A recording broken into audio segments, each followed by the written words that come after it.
Chapter 808. Another side of the patriarch. The passage of time resembles a spinning wheel, and is as merciless as flowing water, erasing worldly grudges, disasters, and happiness. Regardless of good or bad, all will pass before the sands of time. The contest for the title of Son of Heaven is no exception, and its progress is accelerating. After 3 million years, the 3,000 great worlds have all fallen under Xianyuan human venerables' dominion, bringing peace to various realms. Following a great calamity, these realms enter a new era, receiving blessings from the heavenly Tao, with all things reborn. While the 3,000 great worlds are rejoicing, the contest for the title of Son of Heaven still has one crucial final battle. The celestial spirit great world remains in peace, yet the number of little worlds from outer heaven is increasing. Ji Xiaoyu's attainment of innate golden immortal status has not been spread widely. She chooses to hide her cultivation level, continuing to pretend as the heaven-encompassing free immortal, and uses her unique qi concealment technique. This year as spring begins, and Zizai takes Zhuangxian into the bamboo forest to find Guan. This bamboo grove has become Guan's exclusive domain, where others dare not tread lightly. After many years, Zhuangxian has become a free immortal, and is now pursuing the path of primordial Tao Emperor. He wears a black shirt and white robe, with his long hair bound at the top by 2 bamboo hairpins, his expression solemn, embodying the aura of a seasoned sage. Coming before Guan, the two respectfully salute. Guan, you may return first. Guan tells Zizai, who upon hearing this can only suppress his curiosity and turn to leave.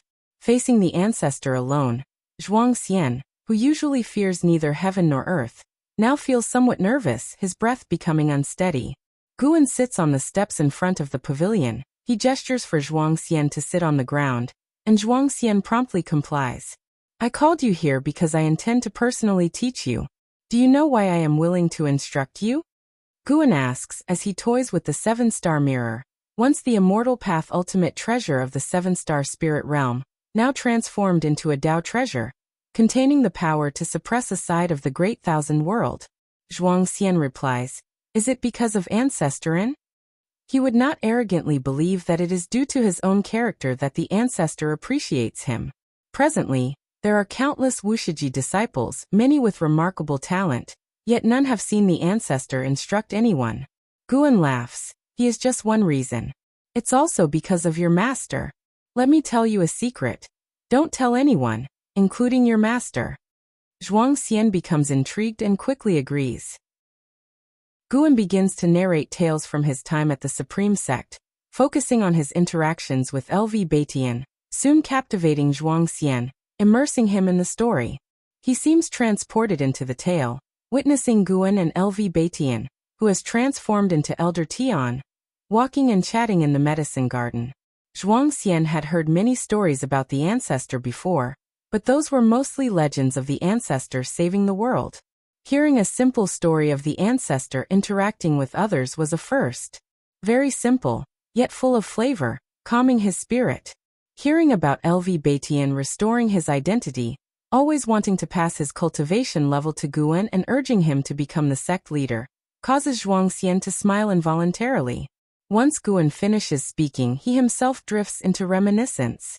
Zhuangxian asks, Ancestor, is my master a descendant of senior LV Batian? The ancestor indeed seems to be someone who cherishes old friendships. Guan glances at him, smiling. No, he is the reincarnation of LV Batian. The cultivation technique I imparted to him was once taught to me by his prior incarnation. Zhuangxian widens his eyes with an expression of disbelief. To him, the tales of Guan and LV Batian should stem from an unfathomably distant past, so far back that it transcends thousands, tens of thousands of reincarnation cycles. Given such reincarnation, it's seemingly impossible to find a familiar face. Guan continues, I am indifferent to your cultivation achievements, nor concerned about how many you may aid in the future.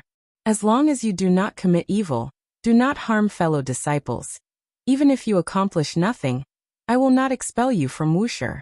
Presently, I pass the cultivation technique to you in consideration of your master.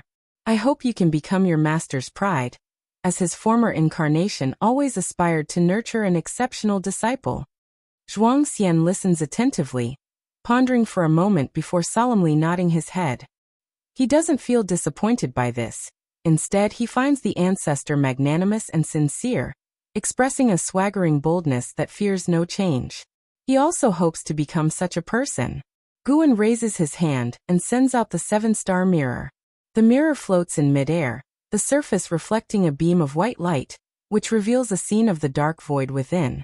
Let's watch a battle first, Guan says with a smile, and with a gesture from his right hand, a wine jug from the pavilion flies into his hand. A battle? Curious, Zhuangxian's gaze turns to the dark void ahead, witnessing 2 figures approaching each other. Who are they? Zhuangxian cannot resist asking. Guan responds, Sons of Heaven, the 2 who plunged the 3,000 great worlds into a millennium-long catastrophe. They are about to have their final showdown. Sons of Heaven. Zhuangxian's eyes widen, turning to Guan with an expression of disbelief. The current celestial spirit great world has already formed links with the 3,000 great worlds, coupled with the presence of the 10,000 realms gate, so Zhuangxian is aware of the battle for the title of Son of Heaven. Such a narrative feels incredibly distant to him. In his mind, the celestial court even seems to be above the beginningless realm.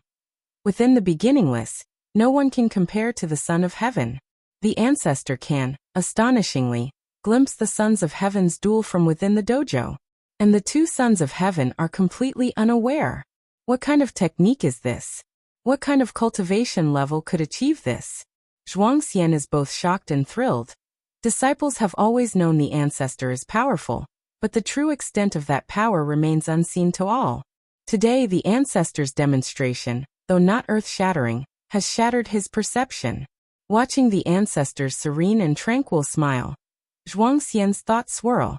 At this moment, a booming sound emanates from the strong light of the 7-star mirror, capturing his attention. He sees the 2 Sons of Heaven already engaged in battle. The scene instantly pulls back. Yet even so, the mana of both Sons of Heaven fills the entire view. Occasionally, he sees the 2 Sons of Heaven grow in size, battling with Dharma aspect, then shrink, with the scene changing to appear in other universes, the battle moving so rapidly that he daren't blink. Although indistinct, he senses the 2 Sons of Heaven's terrifying strength. Ping! The sound of the mirror shattering reaches him. Zhuangxian watches the scene, feeling as if the universe was being smashed apart, with the dark void quickly turning into an intense red. 9 Heaven's true dragon Qi. Father Emperor indeed dotes on you. Xianyuan Human Venerable's voice rings out, icy cold. Se the novel Fire. Et website on Google to access chapters of novels early and in the highest quality. Another voice accompanies it. Humph, that's because my aptitude is sufficient for cultivation. Though we are both Sons of Heaven, the disparity in talent is truly present. Following this, Zhuangxian sees dragons appearing out of thin air, relentlessly attacking each other, half golden, half black, seemingly 2 hordes of dragons locked in battle, each enormous, with stars beside them akin to grains of sand. How do you also possess 9 Heaven's true dragon Qi? Great Immortal Divine Yuan's voice sounds again, laden with shock and anger. You're right. There is indeed a talent gap between us. Xianyuan Human Venerable replies with contempt. Guan watches their 9 Heaven's true dragon Qi, his thoughts drifting. He recalls the final battle between Guxuan Yu and Taihao, where they 2 wielded 9 Heaven's true dragon Qi. Yet compared to them, Xianyuan Human Venerable and Great Immortal Divine Yuan's 9 Heaven's true dragon Qi pales in significance. If you find any errors, ads pop up, ads redirect, broken links, non-standard content, etc., please let us know. Report so we can fix it as soon as possible. Chapter 809. 10 Immortal positions the battle between the Great Immortal Divine Yuan and Xianyuan Human Venerable ultimately ended with Xianyuan Human Venerable emerging victorious, reducing the Great Immortal Divine Yuan to ashes, with no chance of resurrection for another fight. Afterward, Xianyuan Human Venerable stood alone in the shattered void, gazing upward as if looking at the mysterious and elusive Sangtian. This battle of the Son of Heaven lasted a full day and night, which was relatively short for their realm, and Zhuangxian watched with great interest. Although most of the time he couldn't see the details of the battle between the two sons of heaven, he still watched with relish, as if witnessing the evolution of a myth. Guan put away the seven-star mirror, causing the image suspended before them to dissipate. He stood up and stretched lazily. Zhuangxian quickly got up, nervously looking at Guan. Is it time to cultivate? He was both eager and nervous to be personally taught by the ancestor. He feared disappointing the ancestor because he had never been the most insightful in his generation. His talent often seemed mediocre compared to his peers. Guan looked at Zhuangxian and smiled, saying, I will only teach once. How much you can comprehend depends entirely on your fortune. These words made Zhuangxian even more nervous, and he could only nod cautiously. Sunlight streamed through the bamboo forest, falling upon the two, imparting a sense of harmony and the beauty of tranquil times. The battle of the Son of Heaven has ended. For the all-living beings across all realms, once their great world is no longer plagued by evil demons, the battle is over. But for the sects across the realms, the real highlight is after Xianyuan Human Venerable's victory. Will the Son of Heaven fulfill his promise? Do they have a chance to ascend to immortality? Sar the novel _fire. @ website on Google to access chapters of novels early and in the highest quality. Ultimately, Xianyuan Human Venerable did not disappoint, choosing a group of meritorious great cultivators to go to the celestial court, and sending Sichuan Old Immortal to travel across the 3,000 great worlds to reward deeds according to merit. About 1,000 years have passed since the Battle of the Son of Heaven. In late summer that year, Xianyuan Human Venerable, accompanied by Sichuan Old Immortal, came to visit Guan sent in Zizai to receive them, and they met again at the mountain viewing pavilion. Before leaving, Zizai couldn't help but glance at Xianyuan Human Venerable one more time. This person was the Son of Heaven. He speculated internally. The battle of the Son of Heaven has ended, so why does the Son of Heaven come to visit the ancestor? Did the ancestor play a crucial role in the battle? Zizai suddenly thought of a legend he heard not long ago about a divine sparrow with colorful rays at its tail and sweeping across the 3,000 great worlds, exterminating countless evil demons, thus changing the course of the battle of the Son of Heaven. With a heart full of confusion, he left, not daring to disturb Guan's conversation with the other two. After he departed, Xianyuan Human Venerable respectfully bowed to Guan, raising his hand in salute, appearing much more humble than during his last visit. Sichuan Old Immortal followed suit, looking at Guan with gratitude and awe.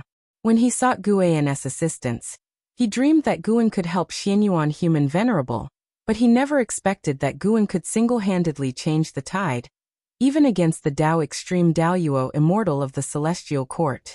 Incredibly, Guan himself did not appear in person, simply relying on a divine sparrow to change the dynamics. Sit down and let's chat. Guan smiled as he waved his right hand. A formless force lifted the hands of the two immortals, prompting them to straighten their posture. Then they followed Guan to take their seats. Xianyuan Human Venerable looked at Guan and asked, "Could I possibly see that divine sparrow?" Sichuan Old Immortal took the initiative to pick up the teapot on the table to pour tea for Guan, and upon hearing Xianyuan Human Venerable's request, he too looked at Guan expectantly. Guan smiled, raised his right hand, and immediately, a colorful light flew from outside the pavilion, swiftly landing on his arm. As the radiance faded, the figure of the Wuxia divine sparrow emerged. It appeared similar in size to a chicken, although majestic. Xianyuan Human Venerable and Sichuan Old Immortal could not quite reconcile this with the image of a divine sparrow that traversed the 3,000 great worlds. "What is the origin of such a spiritual entity?" asked Sichuan Old Immortal curiously. The Wuxia divine sparrow perched on Guan's arm, shaking its head as if dazed, but considering it was able to repel the Dao Extreme Daoyuo Immortal, despite feeling shocked, Sichuan Old Immortal dared not underestimate it. Guan stroked the head of the Wuxia divine sparrow and smiled. "It has no grand origins, it has just been cultivating by my side." These words made Xianyuan Human Venerable and Sichuan Old Immortal feel a surge of awe.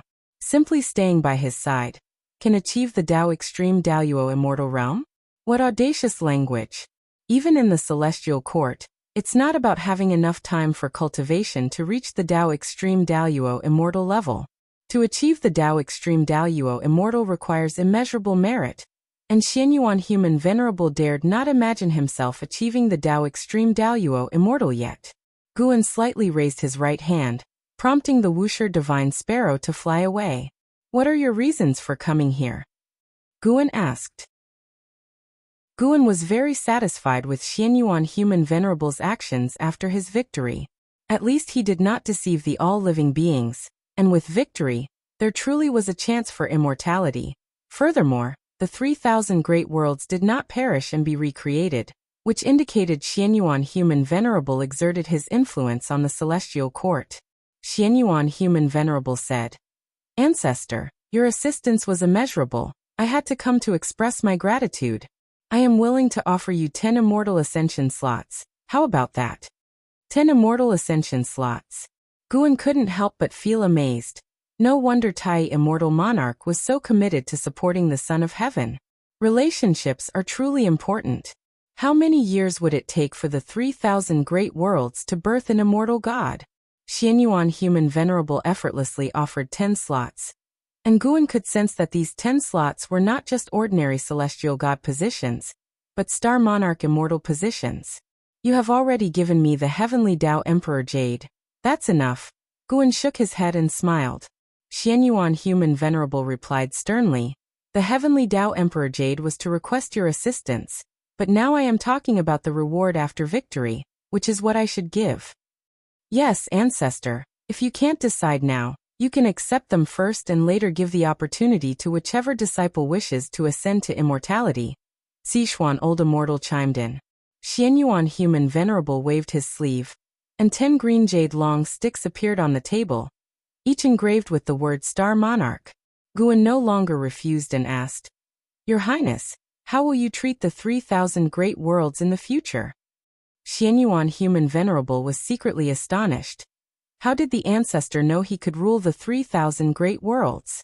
This was a reward he received from Sangtian not long ago, effectively enabling him to oversee 3,000 celestial gods, along with many immortals and gods who prioritize the 3,000 great worlds to serve him, greatly expanding his power.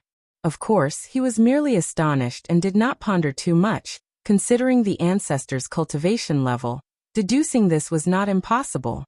Xianyuan Human Venerable began to describe his plans, believing the 3,000 great worlds held great potential, and intended to develop them well, making them a significant part of the heavenly Tao, heralding unprecedented fortune, and marching towards a grander era. The three chatted for a long time, mostly with Guan listening, while Xianyuan Human Venerable and Sichuan Old Immortal observed his expression, afraid he might be dissatisfied. Xianyuan Human Venerable indeed had faith in the 3,000 great worlds, but most importantly he wanted to enlist Guan's support. Having Guan in the 3,000 great worlds was of extraordinary significance. If you find any errors, ads pop up, ads redirect, broken links, non-standard content, etc., please let us know report so we can fix it as soon as possible. Chapter 8:10 Son of Heaven Jiyan, if it is truly so, then His Highness will surely become a revered immortal god among all beings and reshape the image of immortal gods in the hearts of all living beings. Guan looked at Xianyuan Human Venerable, speaking with admiration, which prompted Xianyuan Human Venerable to smile. Sichuan Old Immortal laughed and said, "His Highness has always had the ideal of restoring the celestial court's virtues. After this victory, Kangshan's reward for His Highness far exceeds expectations, indicating that even the heavenly Tao supports His Highness' ideal." When talking about this matter, his tone was somewhat excited. Clearly the outcome of this Son of Heaven conflict differed from his expectations, further exciting him. Xianyuan Human Venerable showed a smile, feeling joyous. To receive approval from such an extraordinary great power as Ancestor Master Wuxia proves that the path he steadfastly follows is correct. The three continued chatting for a while longer, then Xianyuan Human Venerable and Sichuan Old Immortal did not linger further. Although they had stayed for an hour, they felt greatly rewarded. At least they had the hope of winning Ancestor Master Wuxi's favor. By the way, what impression do you have of Son of Heaven Jiayan? Guan suddenly asked, causing the two immortals who were about to leave to halt, looking at Guan with surprise. Sichuan Old Immortal was the first to ask, Master Ancestor, why are you inquiring about him? Search * the novel Fire. NT website on Google to access chapters of novels early and in the highest quality. Mentioning Son of Heaven Jiayan, Sichuan Old Immortal's expression became unnatural, and even Xianyuan Human Venerable furrowed his brow. Guan maintained a smile and said softly, Oh, nothing in particular, just curious to understand. Sichuan Old Immortal glanced at Xianyuan Human Venerable, then said, This Son of Heaven's celestial rank is quite high, his cultivation level is on par with some celestial Dao Venerables. His Son of Heaven number can be ranked in the top 100. He once won the Son of Heaven battle, later lost, and since then has devoted himself to retreat, showing himself rarely. Yet over the long years, the immortal gods under his command continue cultivating new immortal gods. Overall, this Son of Heaven is not one to provoke lightly. His mention of not to provoke was a subtle warning to Guan not to antagonize Son of Heaven Jiayan. Even though Guan had already displayed strength not fearing Dao Extreme Daoyuo Immortal, he still hoped Guan would not provoke Son of Heaven Jiayan. Xianyuan Human Venerable did not speak, but it was clear he was very apprehensive of Son of Heaven Jiayan. Guan said with a laugh, Do not worry, I have no feud with him, it's just that I happened to see him about to do some things. Alright, you may go now. Sichuan Old Immortal was puzzled upon hearing this, wishing to ask what matter it was but dared not get entangled in the cause and effect of Son of Heaven Jiayan. Xianyuan Human Venerable looked at Guan and asked, What he intends, does it relate to the 3,000 great worlds? Guan did not reply, but merely looked at the teacup on the table. Xianyuan Human Venerable and Sichuan Old Immortal instantly understood. Their expressions turned grim. They asked no more and left politely. The two immortals left Wuxia and directly moved to the World Gate. Xianyuan Human Venerable's face was livid, his eyes fiery, causing the celestial spirit god guarding the World Gate to hurry to his feet. Your Highness, do not be reckless. Sichuan Old Immortal quickly advised, having guessed what Xianyuan Human Venerable intended. Xianyuan Human Venerable said without turning around, I understand.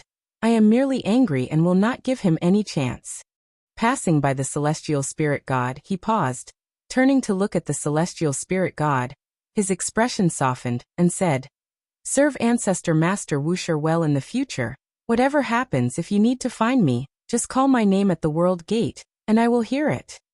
Celestial Spirit God was flattered, promptly agreeing. After that, Xianyuan Human Venerable and Sichuan Old Immortal stepped into the World Gate one after another. When the intense light of the World Gate dissipated, only then did the Celestial Spirit God breathe a sigh of relief, his face breaking into a smile. The path becomes ever smoother. Being a celestial god, serving a great power outside the celestial court was once considered fundamentally rebellious behavior, but now, many high-ranking immortal gods support him in doing so. The celestial spirit god resumed his meditation. His gaze towards the distance, his mind drifted to Tian Hao. He wondered if that boy had ascended to immortality, and what immortal position he held. Meanwhile, Guan walked out of the mountain viewing pavilion, proceeding along the mountain path, leisurely strolling through the wilderness, contemplating the future. In a distant future, Son of Heaven Jiayan will reincarnate to the mortal realm, achieve supreme status in the celestial spirit great world, and commence a war for dominion over the 3,000 great worlds. This destiny emerged after Xianyuan Human Venerable won, clearly indicating that Son of Heaven Jiayan was targeting Xianyuan Human Venerable. Guan had previously warned Ji Xiaoyu not to trust immortal fate, precisely because she would encounter Son of Heaven Jiayan in the future. This Son of Heaven Jiayan's cultivation level is quite formidable, having reached perfect Taoist Great Luo Immortal Realm. Yet regrettably, such a level holds no secrets to Guan. It made Guan feel relieved that when he achieved Dao Extreme Daoyuo Immortal, he did not act recklessly. Had he indiscriminately killed and crazily accumulated lifespan, he surely would have been targeted by Xianqi Primordial Immortal and Mixed Element Profound Venerable Immortal. There are always those who take the lead role in this world, but staying here and watching the drama is more enjoyable. Guan murmured, with no one beside him to know what he meant. He prepared to assess Zhuangxian's cultivation achievements. Though he said it was to see Zhuangxian's own fortune, after millions of years, it was his first time teaching someone cultivation, and could not let Zhuangxian be too poor. Celestial Court, Guangfa Immortal Palace. In the Grand Hall, hundreds of immortal gods sat cross-legged on their respective mats, Li Xuanmiao and Celestial Destruction God among them. The two seated next to each other. The venerable Guangfa Taiguang had not yet appeared, and the disciples of Guangfa Immortal Palace chatted about the Son of Heaven conflict. Didn't expect Xianyuan Human Venerable to turn the tide, truly surprised me. Indeed, Taisian Divine Yuan almost won, yet it could be overturned. Who knows what has happened within the 3,000 Great World? It is said Xianyuan Human Venerable invited a supreme great power to intervene. I heard too that Taisian Divine Yuan invited a supreme immortal to act, but was not the rival, which might be why Xianyuan Human Venerable was conferred as Great Thousand World Immortal King. Xianyuan Human Venerable introduced hundreds of immortal gods at once, and Songtian permitted them, likely leading to more sons of heaven engaging in such conflicts in the future. Listening to the immortal gods' discussions around him, Li Xuanmiao felt that this situation was connected to his master. If there was a major variable in the 3,000 great worlds, it could only be his master. That Taisian Divine Yuan acted unscrupulously, worrying him about the celestial spirit great world, also fearing Guan would become an enemy of the celestial court to protect the celestial spirit great world. Celestial Destruction God spoke. The Son of Heaven conflict causing such a significant impact might be some sort of signal. Li Xuanmiao turned to look at him, curiously asking, "What kind of signal?" Celestial Destruction God did not answer, but said, "They say both sons of heaven displayed 9 heavens true dragon Qi." What is 9 heavens true dragon Qi? It is the Emperor of Heaven's divine skills, with abnormally domineering power to suppress the heavenly Tao. Celestial Destruction God's answer changed Li Xuanmiao's expression significantly. 2 sons of heaven with the Emperor of Heaven's true inheritance competing, and Songtian offering unprecedented merit rewards, indeed extraordinary. If you find any errors, ads pop up, ads redirect, broken links, non-standard content, etc., please let us know report so we can fix it as soon as possible. Chapter 8:11. Duga Demon Emperor. As Li Xuanmiao pondered Kangshin's will, a golden light appeared on the steps ahead. As the golden light dissipated, Venerable Guangfa Taiguang appeared on the lotus throne and sat down. His imposing figure appeared, and all the immortal gods in the hall stood up and bowed to him.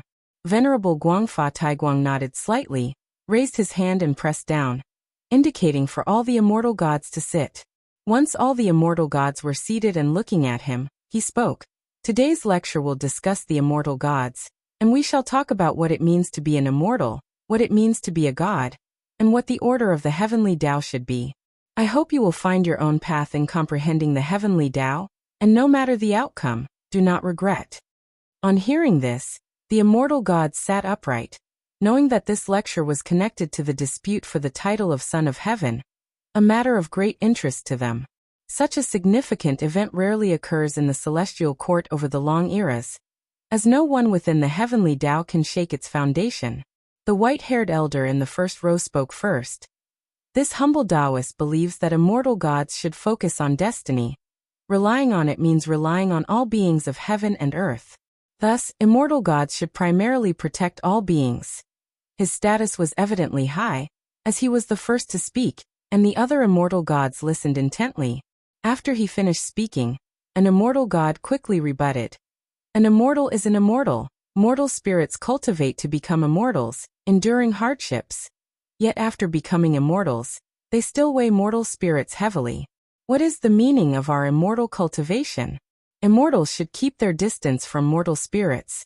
This itself is a protection.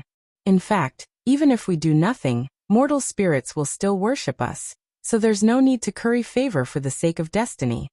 His argument won the approval of many immortal gods, most of whom were from the mortal world, having faced trials themselves. They knew the dangers of human hearts, and inherently detested the machinations and disputes of mortal spirits.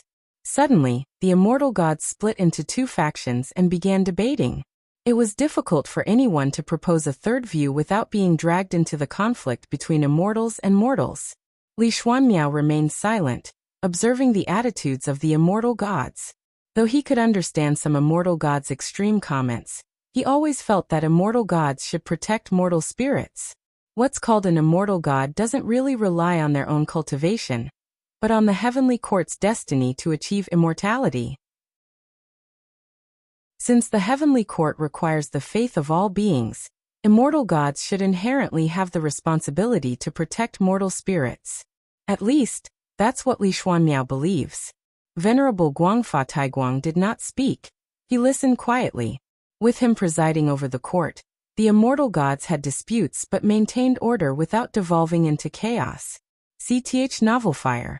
Net ** website on Google to access chapters of novels early and in the highest quality. Far away in the Taoist field of the beginningless, Guan was also listening to the lecture. After reaching the level of Supreme Emperor of Ultimate Merging Tao, the celestial court seemed less mysterious to Guan, who often spied on it. Since Li Xuanmiao was listening to the Tao, Guan decided to eavesdrop too.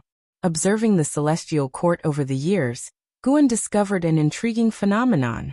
Supreme Immortal and Celestial Tao Venerable often have compassion for all beings, whereas Celestial God, Star Monarch, Main Deity, Immortal Monarch are more disdainful of them. The former did not originate from the mortal realm, while the latter mostly fought their way out of the mortal realm, only to scorn its beings. A truly ironic fact.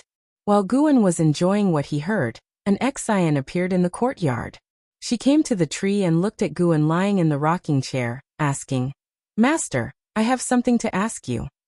She glanced at Shenzhen, hesitant. "Just speak," Guan replied casually. An Exian immediately asked, "Has the owner of those eyes left?" "Yes, captured by immortal gods to the celestial court." "What? Why?" "No reason. The celestial court doesn't tolerate those eyes." Guan's answer made an Exian frown and caught Shenzhen's attention. An Exian thought of Guan's warnings to her, feeling heavy-hearted, even though those immortal emperor's eyes were intimidating. Yet thinking that such a powerful entity was apprehended by the celestial court, she felt akin to empathy. She stopped asking, bowed to Guan, then left. Although Shenzhen was curious, she didn't ask more and continued her cultivation. Guan also didn't discuss the immortal emperor's eye with her. He had no intention of rescuing the owner of those eyes, as there was no cause and effect connection. That owner of the immortal emperor's eye was already imprisoned in the heavenly prison. Guan was familiar with that prison because Profound Abyss had spent a long time there, where only beings of great power were detained. Speaking of it, when Profound Abyss escaped from the prison, the fierce demon who caused chaos in the celestial court was still trapped inside. After countless ages, that demon's demon chi had dissipated, yet his body and soul persisted, enduring daily the torment of celestial fire. Xian Qi Primordial Immortal Cultivation Level. Guan discerned his origin, named Duga Demon Emperor, with half-immortal blood in his veins. His father was a celestial Tao Venerable, hence the celestial court hadn't completely exterminated him. The prisoners in the heavenly prison mostly had intricate connections with the celestial court. Those without any connections were directly obliterated by the celestial court. The same applied to the owner of the immortal emperor's eye. His eyes weren't naturally born but transplanted by a celestial court great power, attempting to refine those eyes through his body. Nowadays, Guan found it amusing to observe the complex web of cause and effect within the celestial court, like following a drama or watching a movie, not dull at all. To all beings, the celestial court appears ethereal. Even free immortals struggle to reach them. Yet every move they make can affect the destiny of all heavens and myriad realms. Guan got up, intending to take a look around the Nine-Spirit Dynasty, while listening to the lecture from Guangfa Immortal Palace. Shenzhen did not follow him. She was solely focused on asking the Tao and reaching the heaven-encompassing free immortal realm sooner. Now, the second-generation disciples of the beginningless had a minimum cultivation level of profound Yuan free immortal, but hadn't yet birthed any innate golden immortal. Time flows endlessly, as a day passes like a page in the annals of time. After Xianyuan human venerable triumphed, legends of immortal gods proliferated across the human world, and opportunities to ascend to immortality began to spread throughout it. Millions of years later, immortality became the highest goal for the cultivation of the multitudes. That year, on the Taitsong continent, within the ancient supreme sect, a young figure arrived on the heaven-repairing platform representing the highest legacy on that land. This youth wore black clothes, had handsome features, and appeared to be just 16 or 17 years old, carrying 3 treasure swords on his back as he walked with the steady stride of a dragon and tiger onto the heaven-repairing platform, full of spirit. The heaven-repairing platform was vast, yet only a few hundred were cultivating there, all meditating in different spots. The youth walked toward the heaven-splitting axe standing in the center of the platform. As he got closer, people began to turn their attention to him. The heaven-splitting axe was left behind by the mythic supporting Tao sword Venerable, but countless ages have passed, and no one has been able to retrieve it, causing the expectation for this grand opportunity to fade. Thus, fewer and fewer with high cultivation are visiting the heaven-repairing platform. If you find any errors, ads pop up, ads redirect, broken links, non-standard content, etc., please let us know. Report so we can fix it as soon as possible. Chapter 8:12. Celestial Mandate Person. The black-clad youth came before the heaven-splitting axe, looking at the ancient axe that had weathered countless millennia. He smiled with a radiant exuberance. "Hey kid, where are you from? Do you also wish to challenge the ancient inheritance?" An elderly voice echoed. The black-clad youth turned his head upon hearing it and smiled brightly, saying, "My name is Su Ling. I just joined the Supreme Sect, and I believe I am qualified to receive the world's greatest opportunity." Hearing this, the surrounding old cultivators opened their eyes. Their expressions varied. Some were disdainful, others amused, some expectant, and others displeased.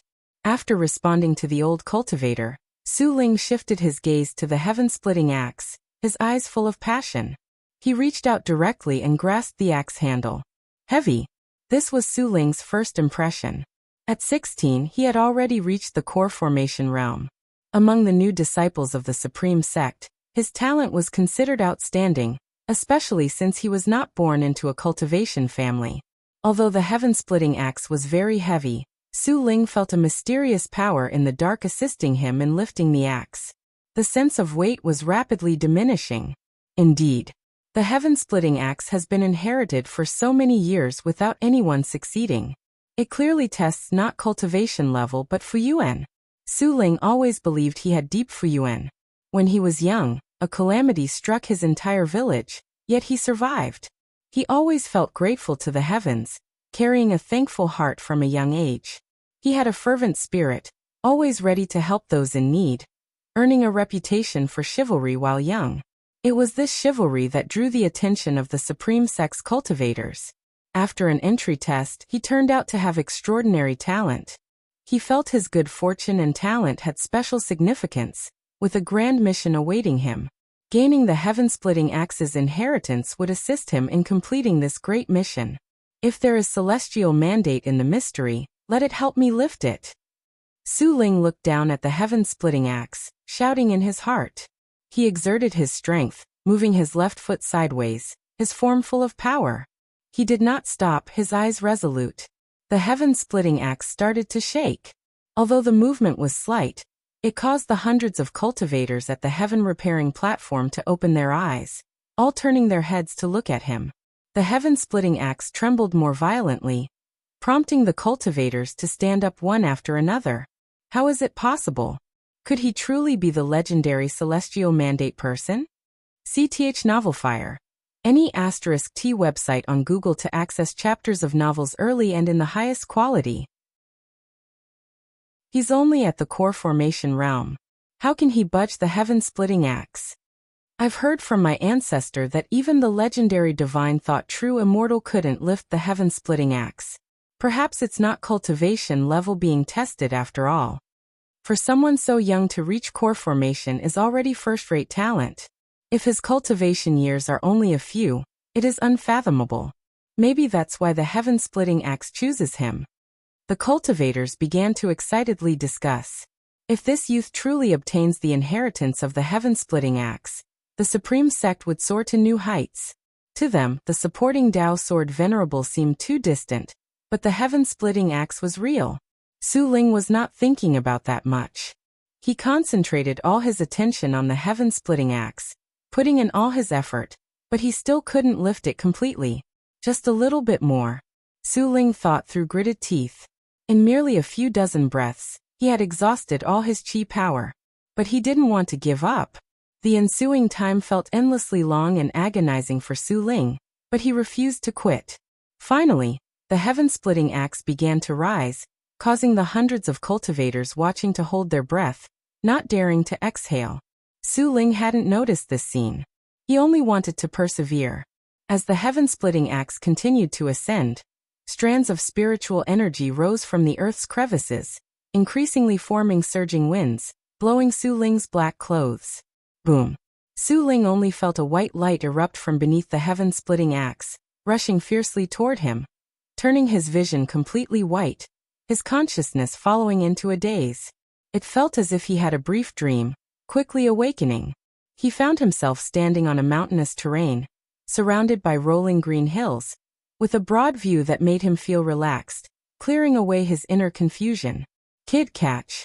A voice suddenly sounded in his ear, immediately followed by the sound of something slicing through the air. His pupils shrank abruptly, and he turned instinctively, raising a hand to catch. The heaven-splitting axe landed in his hand, pressing him backward with its immense power as his boots kicked up twin trails of dust. With this catch, Su Ling was completely awake, as if returning to the real world. Once he steadied himself, his right hand was still trembling, almost dropping the axe. He looked up, seeing a figure standing on the peak of a mountain in front. The figure leapt, like a bird taking flight, swiftly landing before him. What a handsome man! Since arriving at the Supreme Sect, Su Ling had seen many immortal masters, yet this was his first time seeing a man as handsome and full of immortal aura as Guan for 1,200 million years, finally waiting for someone fated. Guan looked at Su Ling, laughed, and said. Su Ling cautiously asked, "Who are you? Where am I?" Having just embarked on the path of immortal cultivation, he understood little, unable to distinguish reality from the illusion realm. Guan's mention of 4,200 million years directly stunned him, making him lose his usual judgment. Guan smiled and said, "Who I am doesn't matter. What matters is that you have passed the test of the heaven-splitting axe. Now, I will teach you the secret skill hidden within it. Are you ready? Once you learn it, you can return. This is not a dream. This is your opportunity." Su Ling calmed down. He gripped the heaven-splitting axe and lifted it slightly, saying, "I'm ready." Guan raised his right hand, forming an axe, then began teaching Su Ling the heaven-splitting divine axe, move by move. The heaven-splitting divine axe is divided into 9 forms: life-breaking, demon-breaking, ghost-breaking, mountain-breaking, broken sea, breaking technique, immortal breaking, god-breaking, heaven-splitting. This axe technique was once the supreme inheritance of the Taitsong continent, capable of sweeping the world. With high comprehension and Guan's Dao intent, Su Ling quickly memorized the 9 forms of the heaven-splitting divine axe. After roughly learning it, Su Ling's expression showed hesitance. He occasionally glanced at the heaven-splitting axe in his hand, then at Guan, wanting to say something but stopping. Guan asked with a smile, "Are you disappointed?" Su Ling nodded and said, "It seems the power is not much different from the swordsmanship my master taught me. Indeed, I have modified it. Do you wish to learn the new heaven-splitting divine axe?" Guan looked at Su Ling, his smile unchanged, warm like a spring breeze. Su Ling quickly replied, "Of course I want to. This is the Supreme Sect's ancient inheritance. If it's not more powerful than my master's swordsmanship, it would be embarrassing, not just for me but for the whole Supreme Sect." He had already thought it through.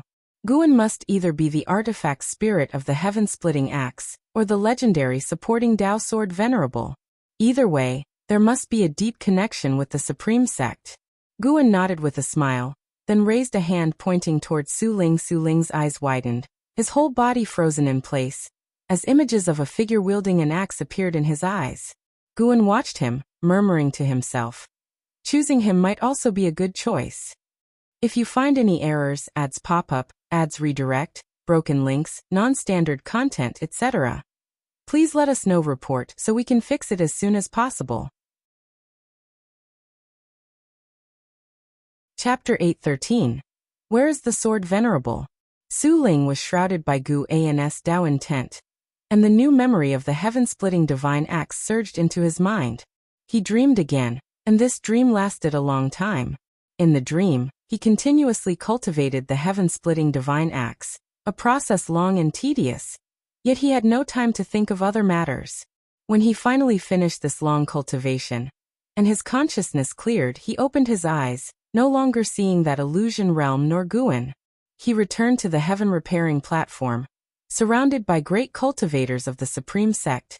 Even his master had arrived. Seeing Su Ling open his eyes, the great cultivators around him began to ask questions. Disciple, how are you? Did you receive the legacy? What did you comprehend just now? What did you see? Did you meet the supporting Dao sword venerable? Speak quickly, you're killing me with suspense. The great cultivators babbled questions, making Su Ling somewhat dazed, which only made them more anxious. Su Ling came back to his senses, took a deep breath, and said, I received a legacy named the Heaven-Splitting Divine Axe, taught by a man in white clothes. He looked very young, very handsome. He merely pointed at me, and I learned the Heaven-Splitting Divine Axe. With these words, the heaven-repairing platform exploded in commotion. An elderly elder exclaimed excitedly, Young and handsome, isn't that the legendary supporting Dao sword venerable? It is said he is immortal and amiable. Other great cultivators joined in agreement, showing more excitement than Su Ling himself. Watching the surrounding people's ecstatic expressions, Su Ling felt confused. Even his usually stern master gazed at him intensely. Sar the Novelier. NET website on Google to access chapters of novels early and in the highest quality. At this moment, he finally realized how exalted the status of the supporting Dao sword venerable was. He recalled Gu An's appearance, his heart filled with boundless curiosity. Was that person really the supporting Dao sword venerable? What level of cultivation did he possess? Where could he be now? In the Taoist field of the beginningless, Guan was in a good mood while fishing, having fulfilled his wish by passing on the legacy of the heaven-splitting axe. There was no test or fuyuan. Choosing Su Ling was inevitable because he could see Su Ling's entire future, confirming that Su Ling would bring prosperity to the supreme sect and to the world. Not only that, Su Ling upheld righteousness, leading other cultivators to act justly. Currently, Guan was contemplating another matter. It involved reincarnating his previously deceased disciple into Su Ling's descendant, hoping they would follow the righteous path under Su Ling's guidance. This was also to fulfill another disciple's obsession. Guan gazed at the lake's surface, recalling over 40 million years ago when he led disciples like Tang Yu, Su Han, Zhen Qin, Yan Mei, Yang Min Yi Yan, and others in cultivation. Times have changed. Most of those disciples have since embarked on reincarnation. Guan didn't wish to pursue every disciple. He felt regret toward Su Han. Su Han indeed strayed, but his life was too bitter. And at that time, Guan wasn't able to fully guide him. Currently, even with blood vendettas, the Wuxia disciples wouldn't be pursued by an imperial dynasty, or need to seek immortal fate alone. Of course, most importantly, Zhen Qin still thought of him. Though Zhen Qin didn't enter the beginningless cultivation, with Gu An's subtle help, she had grown and stood out, becoming the founding ancestor of a sect with impressive status. Even though she has achieved fame and success, her personality turned reclusive. Giving Su Han a chance also helped her. For the current Guan, such matters aren't troublesome, but interesting while aiding a beloved disciple. This is the mindset shift after becoming powerful. Previously cautious, now nothing in the celestial spirit great world affects him. Not just the celestial spirit great world. He can handle anything in the 3,000 great worlds, whether to act or not is solely up to him. Guan is increasingly less restrained, enjoying this process. In the unseen, the ineffable Dao heart realm seemed to guide him. He can now confirm. To become a saint requires transcending that Tao heart realm. Even facing the celestial emperor, he felt confident, thus he's in no hurry, enjoying life while understanding the so-called saint realm. Slowly comprehending, if it doesn't work, then risking life. Things Guan couldn't achieve in cultivation over the years were made possible by risking life, which doesn't negate his efforts as those experiences and insights were objectively existent.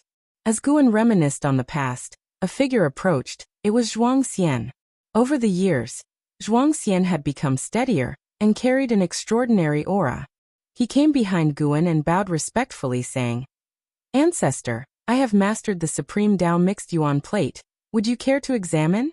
Guan responded casually, "I don't need to look with my eyes to know your Tao practice. You indeed mastered it, though far from perfection." Zhuangxian remarked, "The supreme Tao mixed yuan plate is indeed profound, with endless creation. From now on I will prioritize it. Apart from my main cultivation technique, I want cultivate others." Guan said nothing more. Zhuangxian's eyes shifted, saying, "Ancestor, I wish to venture out again because I received your true teachings. Ancestor An's expectations are higher, viewing me differently from other disciples. The secret skill I now possess might harm the world. Whether I can venture out requires your approval." Guan remained silent, leaving Zhuangxian anxious. Not daring to say more, he stood quietly behind Guan, waiting patiently. Even if rejected, he accepted it. After a long while, Guan spoke leisurely. "This world isn't as simple as you think. The higher your cultivation level, the greater the calamities you face." Zhuangxian hurriedly said, "I know, but compared to my personal achievements, I care more about how much I can accomplish." "If that's the case, then go." "Thank you, Ancestor. I promise not to shame the beginningless nor cause trouble for it or you," Zhuangxian said excitedly, to which Guan only smiled, without replying. Each period, Wuxia disciples venture out, but only Zhuangxian warranted Gu An's personal attention. Zhuangxian and Su Ling both are rare good people in Gu An's eyes. Zhuangxian is straightforward and just, while Su Ling is kind-hearted, yet gentle and carefree. Though both walk the righteous Tao, their paths differ. Guan looked forward to which roads their lives would take. Afterward, Zhuangxian took his leave. Guan continued fishing, only standing up to collect his rod when dusk fell. The setting sun elongated his shadow. While enjoying leisure, his other disciple faced a fated ordeal. The disciple was Tianhao, the reincarnation of An Hao. Tianhao, cultivating in the misty immortal court, had reached a cultivation level to stand alone.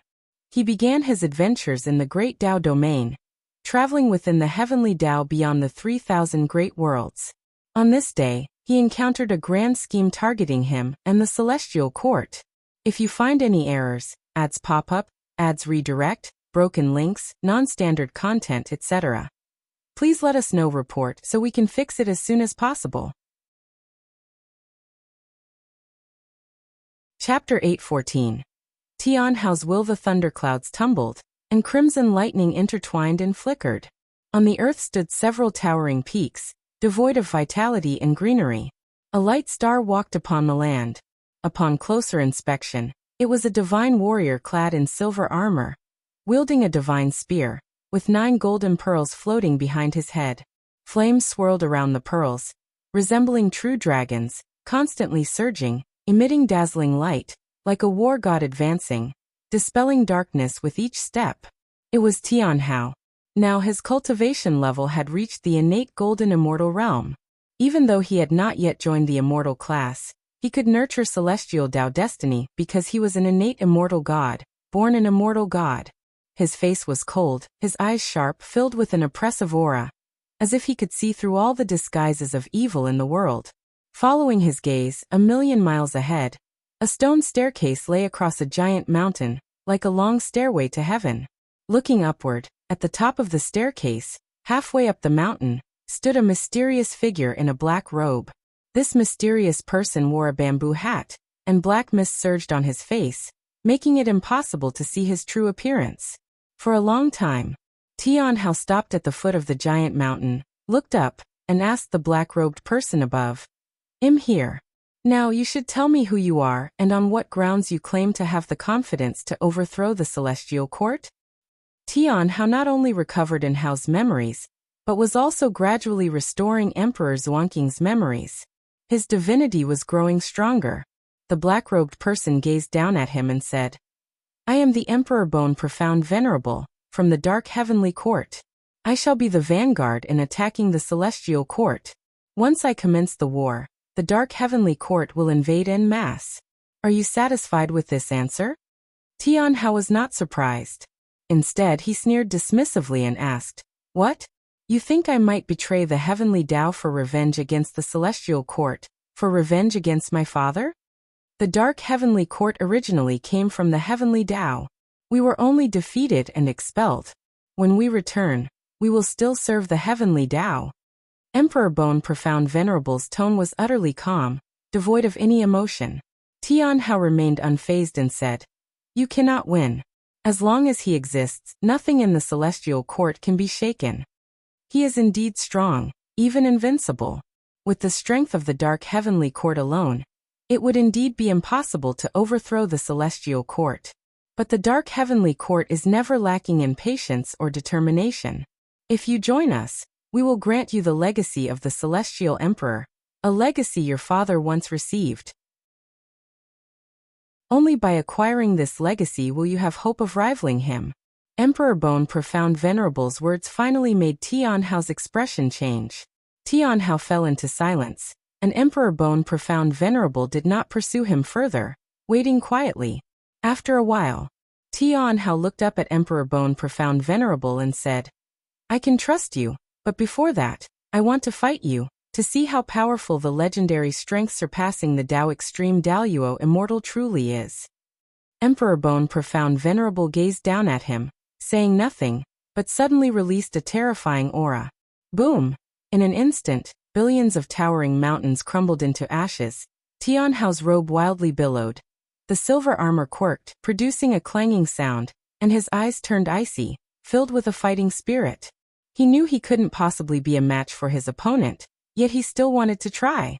He wanted to know how terrifying the Dark Heavenly Court truly was, so he could understand the kind of foes his father faced. Tian Hao leaped towards Emperor Bone Profound Venerable. Just then, Tian Hao's pupils suddenly dilated, and in his vision, the heavens and the earth trembled as if an immense invisible heart was pounding, and behind Emperor Bone Profound Venerable appeared a terrifying phantom, stretching towards him with bared fangs and claws. What is that? Just as the question formed in Tian Hao's mind, he fell into a state of chaos. When Guan returned to the room, Tian Hao had already been annihilated by Emperor Bone Profound Venerable. He did not immediately take action. After restoring Emperor Xuanqing's memories, Tian Hao was clearly fixated, unwilling to stop before hitting the south wall. Better to let him venture into the Dark Heavenly Court, whether it brings fortune or calamity. That decision lies with him and the Celestial Emperor. While observing Tian Hao, Guan had a sense that perhaps the Celestial Emperor was already aware of his existence. But for some unknown reason, the Celestial Emperor did not pursue him and remained in his celestial palace, lost in reincarnation. The real Celestial Emperor was more incomprehensible than the reincarnation body Taihao. Sar the Novel Fire. Net website on Google to access chapters of novels early and in the highest quality. Whatever the case, Guan no longer feared the Celestial Emperor.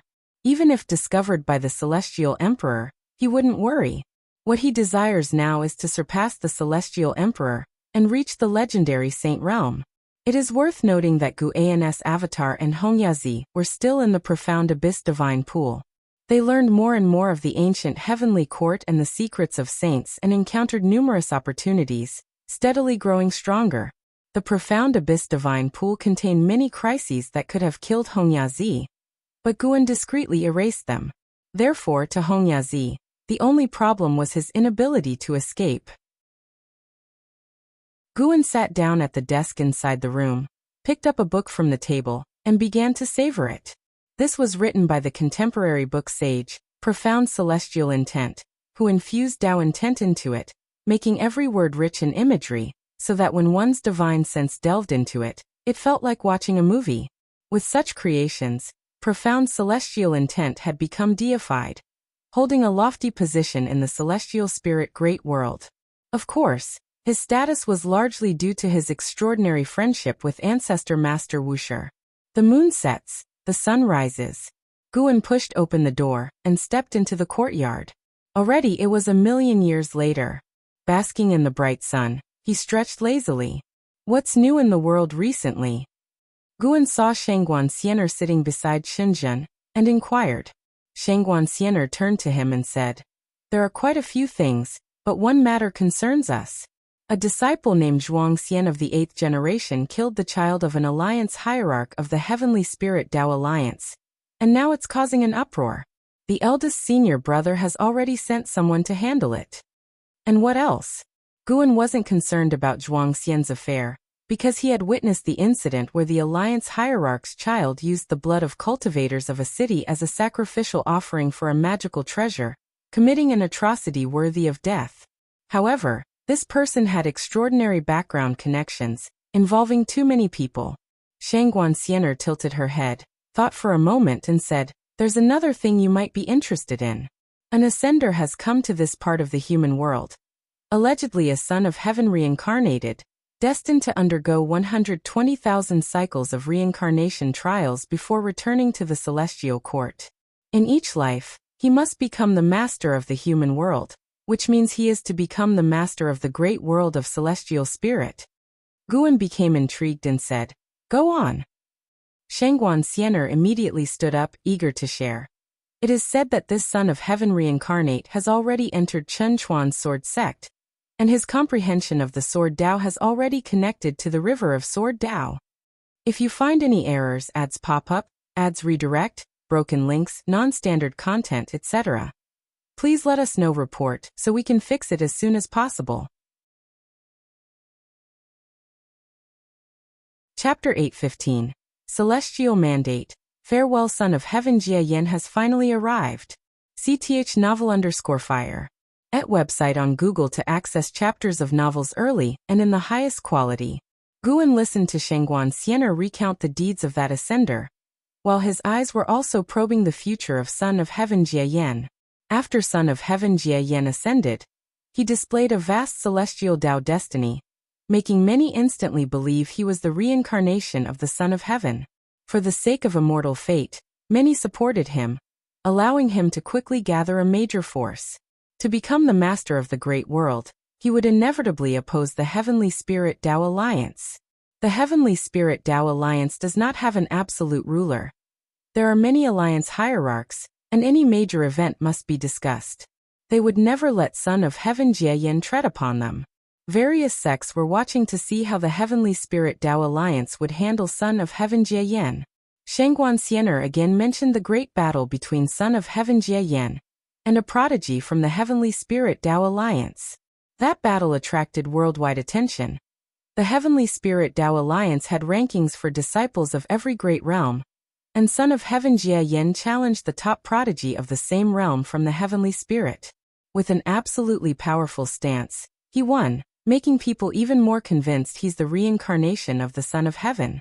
Since ancient times, there have always been ascenders, but no matter how strong those from the lower realm are, their Taoist techniques always fall short compared to cultivators of the celestial spirit great world. Ascenders can stir up waves, but can never surpass the prodigies of the Heavenly Spirit Tao Alliance.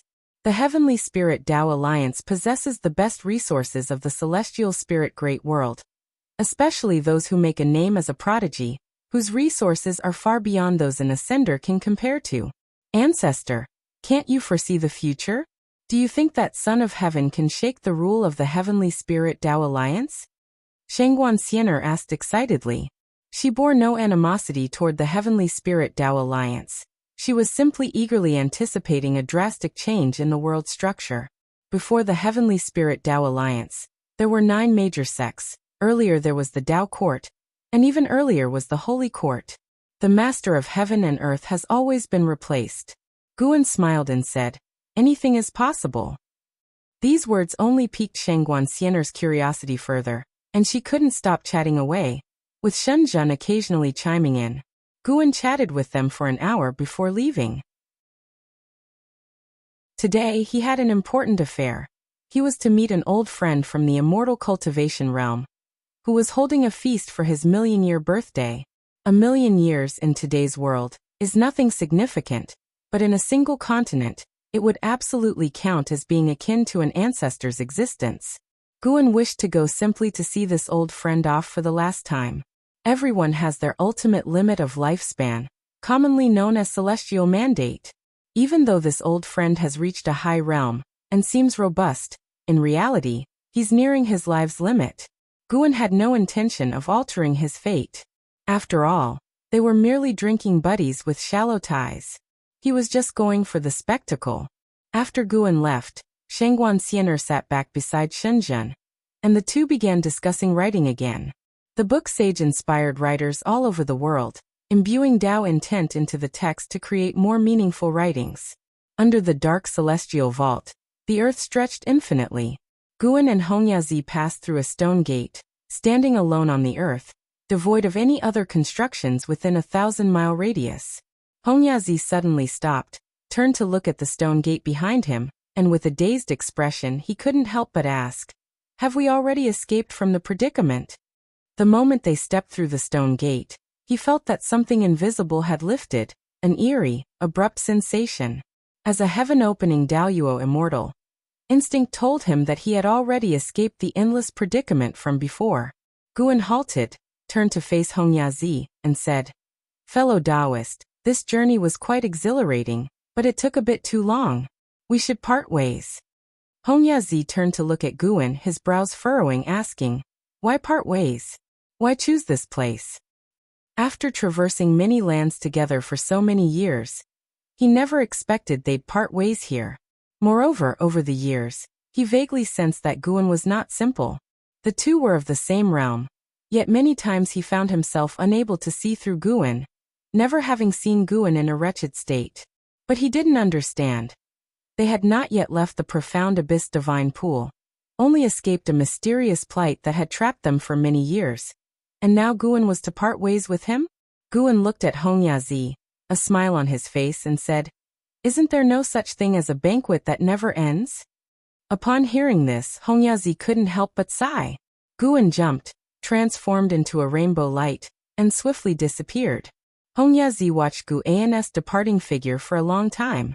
When he finally came back to himself and turned again toward the stone gate, the oppressive aura attacked him, causing him to shiver. He suddenly realized something. Without Guan's company, this journey would likely end in disaster. Guan's avatar jumped out of the profound abyss divine pool and returned to his true self.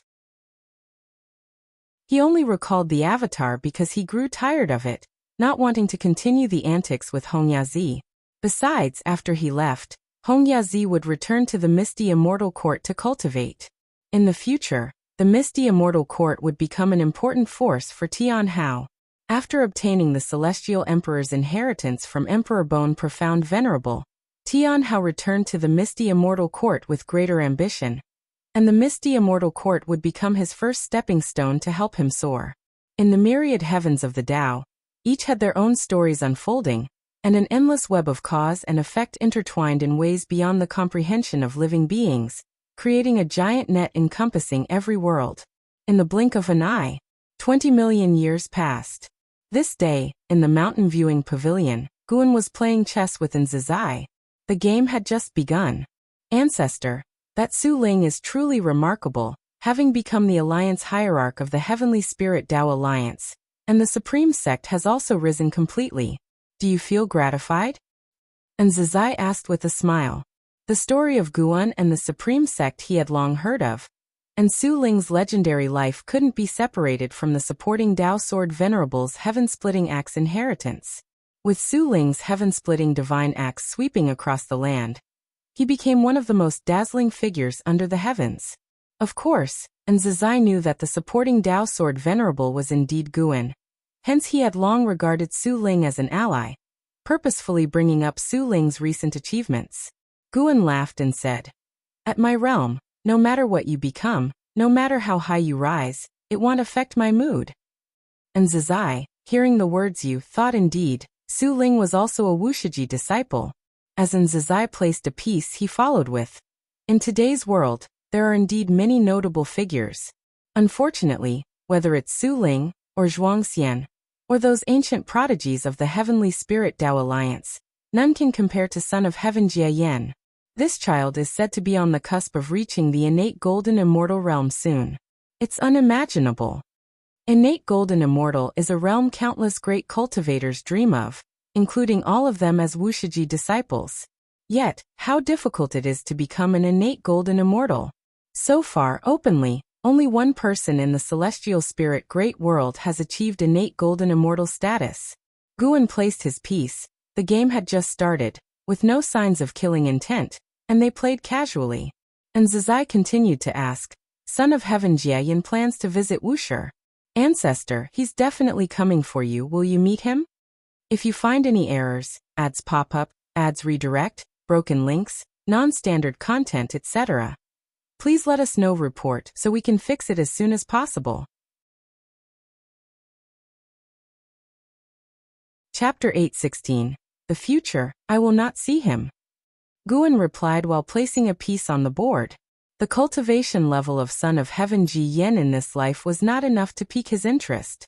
If his original cultivation level were restored, he might consider meeting him. It's not that Guan uses cultivation level as a standard for meetings, but rather that after the reincarnation of Son of Heaven Ji Yen, his memories have not fully returned. Only when his cultivation is restored as before can he become his true self. Meeting the real Son of Heaven Ji Yen might not be bad. Perhaps he could trace back to uncover more about the cause and effect concerning the Celestial Emperor. But the current Son of Heaven Ji Yen has no value in Guan's eyes. And Zizai, upon hearing this, asked no further questions. Since Guan did not wish to see him, he had his own strategy to handle the situation. He then turned the conversation to Zhuangxian. Zhuangxian has now become a flagship figure of Wuxia, traveling the world, relieving suffering, and asking for nothing in return. His chivalry and reputation spread far and wide. Surely, his fame as great as Son of Heaven Ji Yan and Su Ling's is owed to his own divine skills. The Supreme Dao Mixed Yuan Plate was personally passed down by the ancestor Master Wuxia, renowned across the world, sweeping through the same realm. This has led many Wuxia disciples to inquire about this divine skill within the beginningless, wanting to cultivate it, but alas, few within the beginningless know it. To cultivate it, one must first obtain the master's verbal consent. As they chatted, and Zizai found himself unable to continue because he felt pressure in the game. Though he knew he couldn't surpass his ancestor in skill, he still harbored expectations each time, hoping to amaze the ancestor. Thus, the mountain viewing pavilion fell into silence. A stick of incense later, and Zizai left, lost in thought. Guan stood up and turned to look at the great waterfall beside him. Within his pupils reflected a silhouette. Sarch * the novel Fire. Net website on Google to access chapters of novels early and in the highest quality. It was a young boy. Indeed, Su Han's reincarnation, just 10 years old, the grandson of Su Ling. Guan originally intended for Su Han to be Su Ling's son, but Su Ling didn't marry until he grew strong, and after marriage, he wandered the world. He didn't wish for Su Han to grow up without a father's companionship, so he waited. Now Su Ling has become the alliance hierarch of the Heavenly Spirit Tao Alliance, with the Su family rooted there, allowing Su Han to grow up steadily. Back then, after Su Han transferred his cultivation using the destiny-defying divine skill to Zhenqin, his body was preserved by Guan. Once Guan's cultivation grew powerful, finding his soul wasn't difficult. Even if it had scattered, Guan could cross over to retrieve it. Unless all his causes and effects were erased, to achieve that, one must first cultivate the Daoyuo Dao fruit. Guan watched as Su Han of this life was practicing swordsmanship, reminiscent of the years when Su Han cultivated the heaven-hating divine sword passed down from his father. He silently guided the cause and effect, leading Zhenqin, who happened to be wandering within the Heavenly Spirit Tao Alliance, towards the Su mansion, creating a chance for them to meet. In this lifetime, Zhenqin would become a guide on Su Han's cultivation path. She would see in Su Han a resemblance to her senior brother, and gradually release her obsessions by mentoring Su Han. The reason for not directly telling her the truth is that Guan predicted that if he did so, Zhen Qin would spare no effort in indulging and cultivating Su Han, causing him to stray again. What Zhen Qin needed to do was forgive herself and let go of the past. Su Han needed to start a whole new life. They could intersect, but not overlap. Once Zhen Qin truly moved on, Guan would reveal Su Han's true identity, or let Su Han regain memories of his past life. Letting things run their course would be the best outcome for both. Guan turned his gaze towards the future, a very distant future. With more and more Wuxia disciples becoming stronger, it would eventually be difficult to maintain the current low profile. Whether turning towards good or evil, they could no longer stay low-key. He even foresaw many calamities for the Wuxia, including internal chaos and external threats. It was impossible for every Wuxia disciple to be a good person. Inevitably, one will become an evil person, and internal unity will eventually falter. Flourishing to the extreme must decline. This is an eternal truth, just like the heavens and earth, overly prosperous, will also usher in the cataclysm of all beings fighting. One day, Wuxia disciples will venture out independently, and Guan will only keep a few to accompany him. That is a future far distant, and even though Guan has glimpsed it, he remains neither sad nor indignant. He is at peace because he can already see through the destiny of all things. He's just considering that everything in the world seems ever-changing, yet in reality, there is a shared order that persists. Becoming a saint. Does it mean breaking free from this order? No, it should be more powerful than breaking free. To set the order, to create the rules. Guan had an insight, but this level of insight was far from being a saint. He suddenly thought of the lifespan inheriting function he activated, which could allow him to lecture at an already obliterated Enlightenment Seeker dojo. Since ancient times, many cultivators must have sought the saint realm. Otherwise, the legend of becoming a saint would not have been left behind. However, accessing such dojos is difficult. He cannot control it. He can only decide how much lifespan to invest. When his lifespan increases, he might invest 1 trillion years to test the waters. Guan retracted his gaze and walked out of the pavilion. Above the vast, magnificent sea of clouds, 2 figures strode on golden light, racing forward.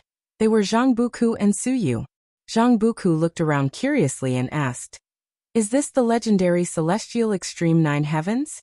The spiritual energy is indeed abundant, but why does it seem lifeless?"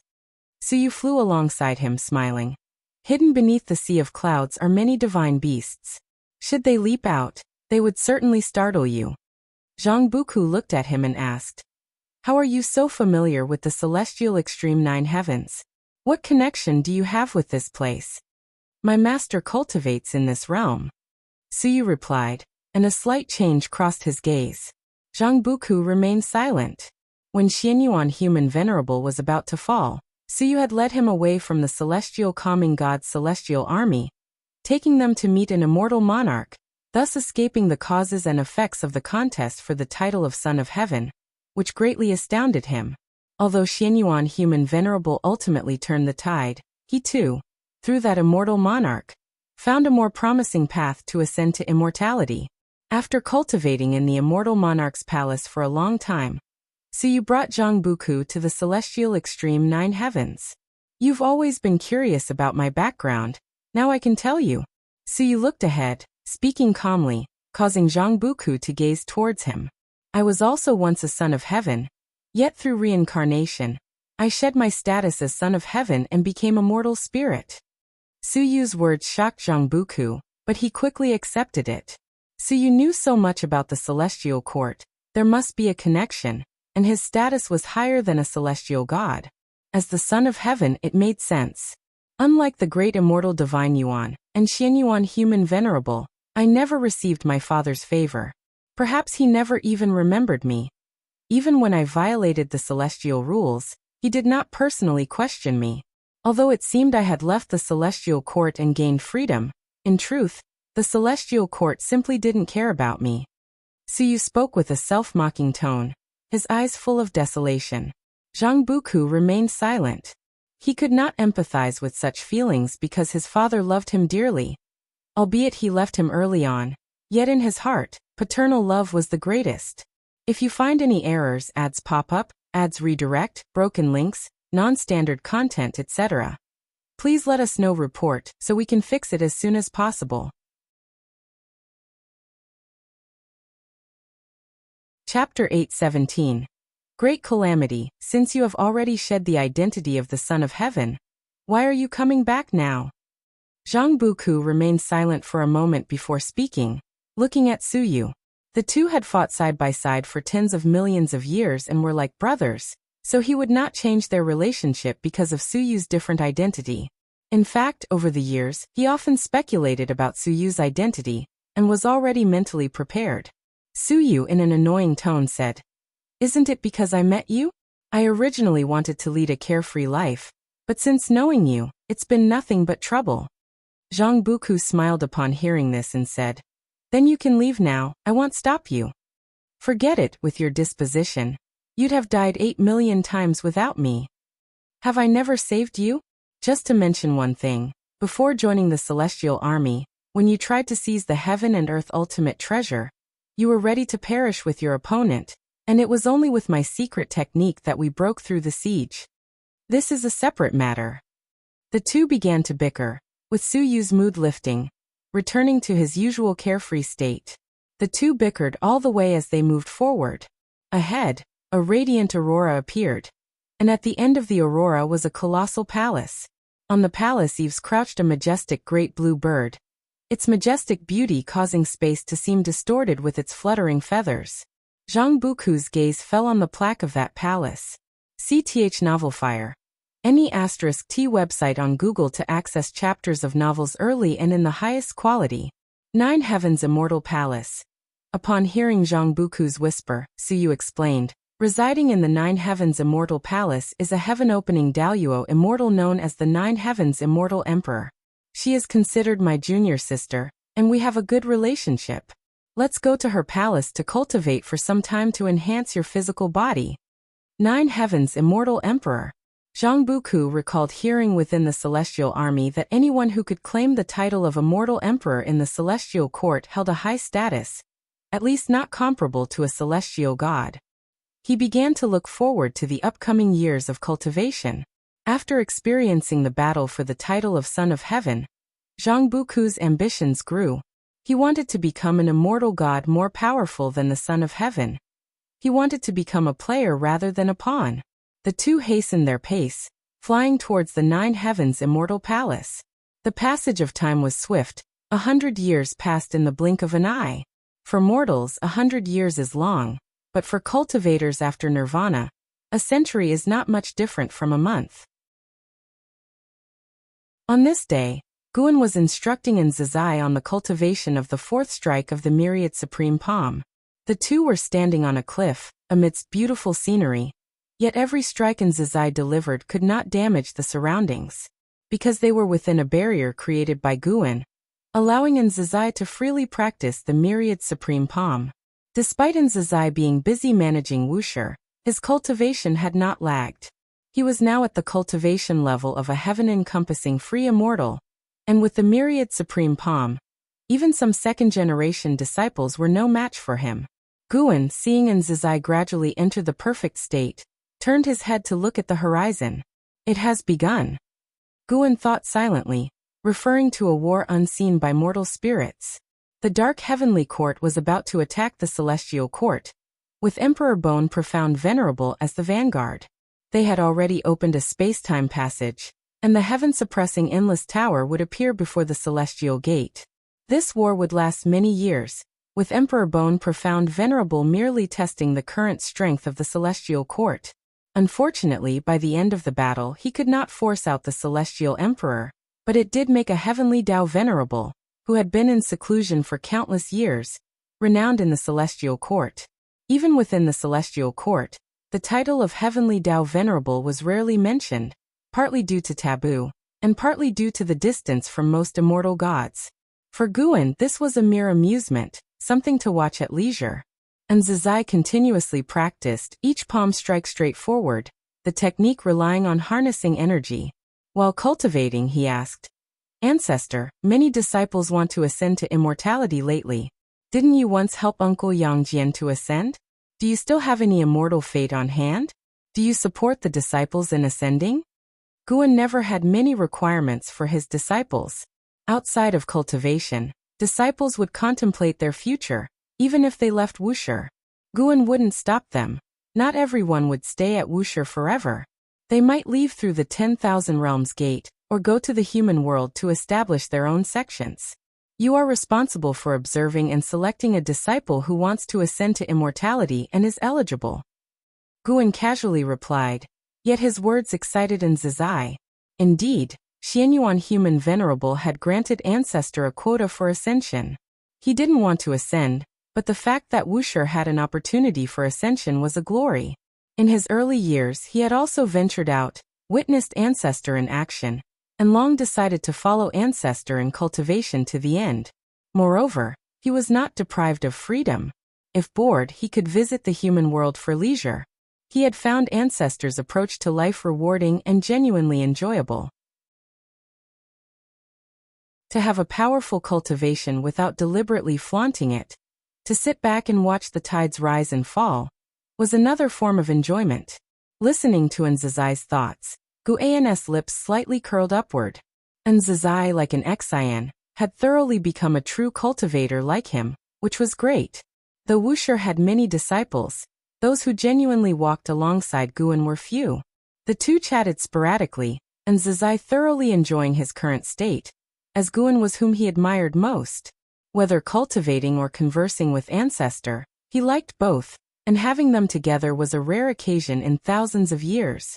Nzizai brought up the future of Wuxia, with disciples increasing yearly. Despite limiting the number of students, with each generation passing training to the next, it would inevitably become a colossal entity, and he feared managing Wuxia poorly in the future. Have you heard the story between me and the Supreme Sect? Guan suddenly asked, and Nzizai immediately grasped the deeper meaning. He could abandon the Supreme Sect or Wuxia. Nzizai immediately grew anxious and quickly said, Ancestor, wherever you go, you must take me and my master. We have no desires or ambitions, only wishing to seek the Tao with you. Don't worry, I will take you. I merely want to reduce your pressure. You've done excellently, even surpassing your master back then. Guan glanced at him, smiling, relieving Nzizai's burden. Looking at his expression, Guan suddenly thought of Hao. Nzizai was quite like Hao, who did not wish to soar away. He glimpsed into Nzizai's future, very long, so much so that there was no end in sight. This meant Nzizai's heart wouldn't change, and he would truly follow Guan forever. As long as he remained by Guan's side, Guan could naturally ensure he would always live on, and his Tao practice wouldn't meet limits. Guan looked at Nzizai with an increasingly gentle gaze. This kid was worthy of his favor. Alright, don't overthink. Focus on practicing the myriad supreme palm. If one day a Wuxia disciple misbehaves, you'll need to clean up the mess. Don't be surpassed by the younger generation. Guan urged. Nzizai chuckled, saying, How could the younger generation possibly surpass me?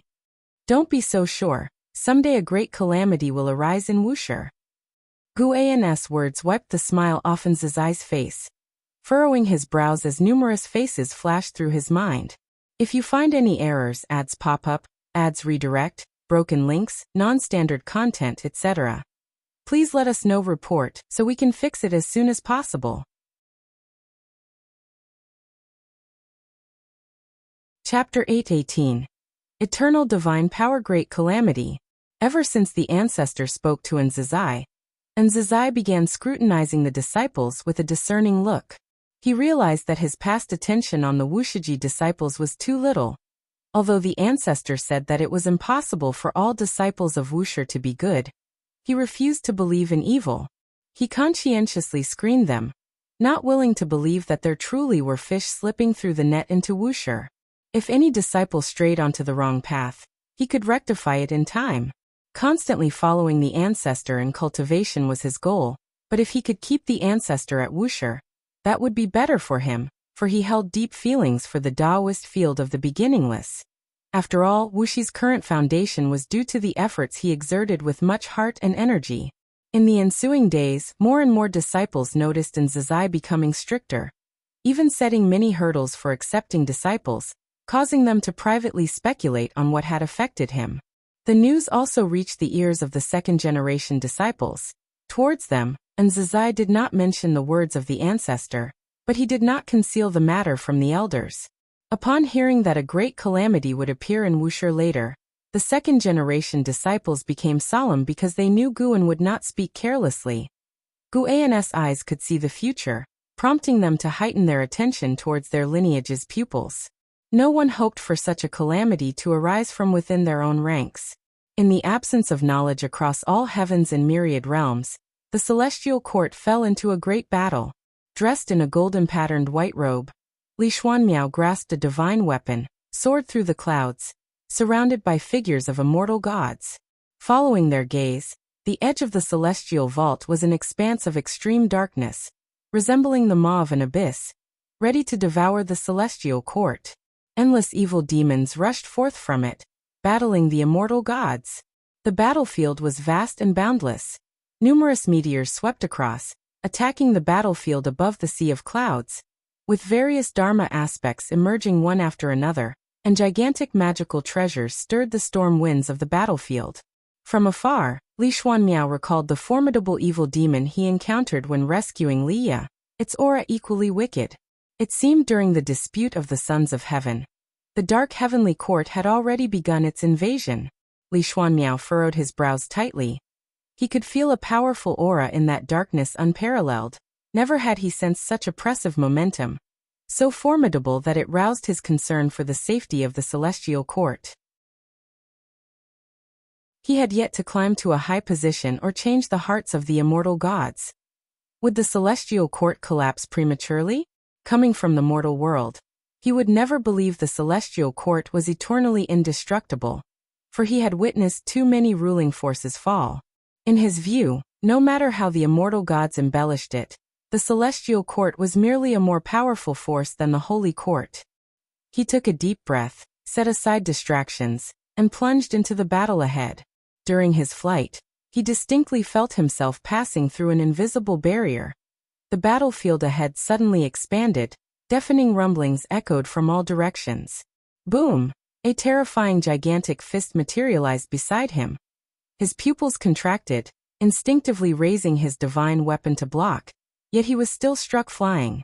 During his backward flight, he gritted his teeth and noticed black holes appearing across the battlefield, the giant fist emerging from one such black hole, finishing its strike before retreating back, causing the black hole to vanish. Crimson lines swiftly appeared on his forehead, his aura surged, as he gripped his divine weapon. Twisting his waist, he swung and smashed. Vast chi flames wreathed the gun's body. Colliding just against another giant fist, terrifying chi force vibrated the void, and a meteor 100 miles away was directly crushed into powder. Li Xuanmiao was engulfed in the battle. Yet his aura and situation amid the entire battlefield were not conspicuous. Meanwhile, Guan lounged in the courtyard, snacking on seeds as he watched events unfold, cradling a book in his hand, feigning reading. Shenzhen approached, commenting, "You're reading Green Hero Travelogue again. How many times must you read it?" Guan casually replied, "This is the 4th volume of the original. Long time no see. Rereading brings new insights." Ia the Nefire. Et website on Google to access chapters of novels early and in the highest quality. Shenzhen pondered, refraining from further inquiries. She stood beside Guan for a while before turning to leave the courtyard. In recent years, she no longer sat idly in front of the artifact refining cauldron, often venturing out. Yet her range of activities was still within the Taoist field of the beginningless. The artifact refining cauldron was extinguished, foretelling that Guan would not refine new Tao treasures. Guan sat in the courtyard, watching for an hour, before setting down the seed tray, then tucked the Green Hero Travelogue into his bosom. He stood up and stepped forth from the Taoist field of the beginningless to reach the depths of the hidden spirit palace. Deep-sea dragon carp established a dragon palace in the ocean, returning sporadically, with its clone managing the medicine garden here. He began harvesting mature medicinal herbs, with plans to conduct a lifespan projection later. At dusk, on a gorge overlooking the world, 2 cliffs stood no more than 10 yards apart, with a figure upon each. One was notably Zhuang Xian from the beginningless. Zhuang Xian wore a black shirt and white clothes, topped with a Taoist hat, exuding otherworldly charm. The sword box on his back lending an aura of chivalry. He furrowed his brows, gazing at the purple-robed man opposite, sternly stating, "Brother Lin, cease persisting in ignorance. The lives of cultivators are still lives. No amount of merit for mortal spirits can justify wanton slaughter of cultivators." The purple-robed man's gown billowed in the wind. His hair was disheveled. On his handsome and bizarre face hung a cavalier's smile. Eyes disdainful, he chuckled. "How many years have we known each other? How many times have you implored me? Why implore again?" Zhuang Xian drew a treasure sword from his back, pointing it at the purple-robed man, declaring, "This time, I cannot let you go." The purple-robed man shook his head with a smirk. "I've heard that sentence countless times. You can't do anything to me, why persist? Countless are the evil and deviant throughout the world. Why stubbornly entangle with me? This time is different from the past. I am soon leaving the celestial spirit great world." "Leaving? Where to?" Zhuang Xian asked sternly.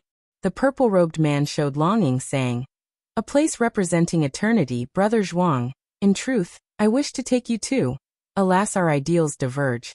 You are destined not to fulfill such conditions." "Eternity? Does eternity require you to slaughter 9,999 celestial and earthly immortals?" Zhuang Xian asked sharply, eliciting disdainful snorts from the purple-robed man. "Not one cultivator is innocent. It is merely a matter of who has killed more. Can you say you've never killed anyone or a demon? Are you truly unashamed in this life?"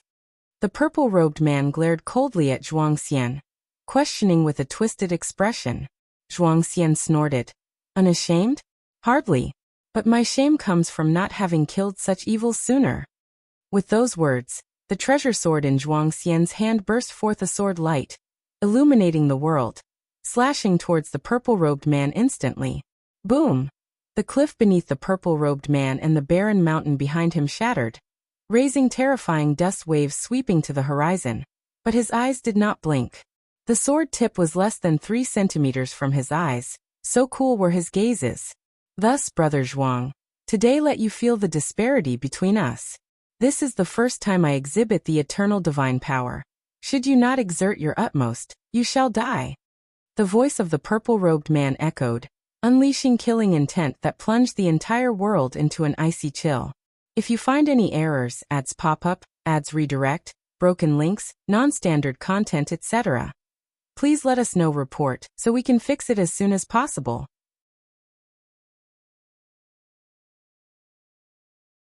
Chapter 819. Not belonging to the heavenly Tao, Zhuang Xian heard the words of the man in purple and immediately executed the supreme Tao mixed yuan plate. The vast mana, intertwined with Tao intent, erupted, surging into the clouds. Behind Zhuang Xian, a towering golden wheel rose, quickly solidifying and turning dark silver, its surface engraved with countless mysterious Tao patterns. As the supreme Tao mixed yuan plate emerged, the heavens and earth trembled, and sand and stones flew into the air. The man in purple looked up, his eyes widening with excitement. He smiled and said, "The legendary great divine power of no beginning, the supreme Tao mixed yuan plate, seeing it today, it truly lives up to its reputation." He leaped into the sky, raising his right arm, palm outward. Rolling demonic chi gushed from his palm, resembling countless black pythons rushing out. It was eerie and sinister. These demonic chi quickly coalesced into a black flood dragon, stretching over 1,000 feet long. At a glance, it seemed he had a flood dragon for an arm, though his flesh seemed insignificant compared to this arm. Seeing the man's divine skills, Zhuang Xian frowned. He could feel the endless power of cause and effect surging towards him, sealing this space. The power of cause and effect was formless and colorless. The power of cause and effect that the man in purple wielded was extremely venomous, like a sea of curses intending to drown Zhuang Xian. Zhuang Xian raised his hand to reclaim his treasure sword, then soared into the sky. The supreme Tao mixed yuan plate began to spin, crushing the cliffs and mountains below. The majestic aura spread out, manifesting as various ominous signs. The man in purple laughed loudly and charged directly at Zhuang Xian. before the supreme Tao mixed yuan plate. Even his 1,000-foot flood dragon arm seemed insignificant, like an egg striking a stone. Boom! A rumbling sound came from the edge of heaven and earth, startling the disciples cultivating in the Taoist field of the beginningless. In the valley, Zizai was lecturing to dozens of disciples, all carefully chosen to inherit the spirit of Wuxia. The sudden loud noise made him frown, and he turned to look into the distance. He recognized one of the auras. It belonged to his most valued Wuxia disciple, Zhuangxian. Zhuangxian was engaged in a fierce battle, and such a momentum likely meant he had employed the supreme Tao mixed yuan plate. It was known that in the past, Zhuangxian frequently executed the supreme Tao mixed yuan plate, but had never unleashed such an aura. This proved that Zhuangxian had been driven to desperate straits, exerting all his might. The disciples listening to the lecture were also awakened. They couldn't discern that the distant sounds originated from Zhuangxian, but they were curious and discussed in small groups.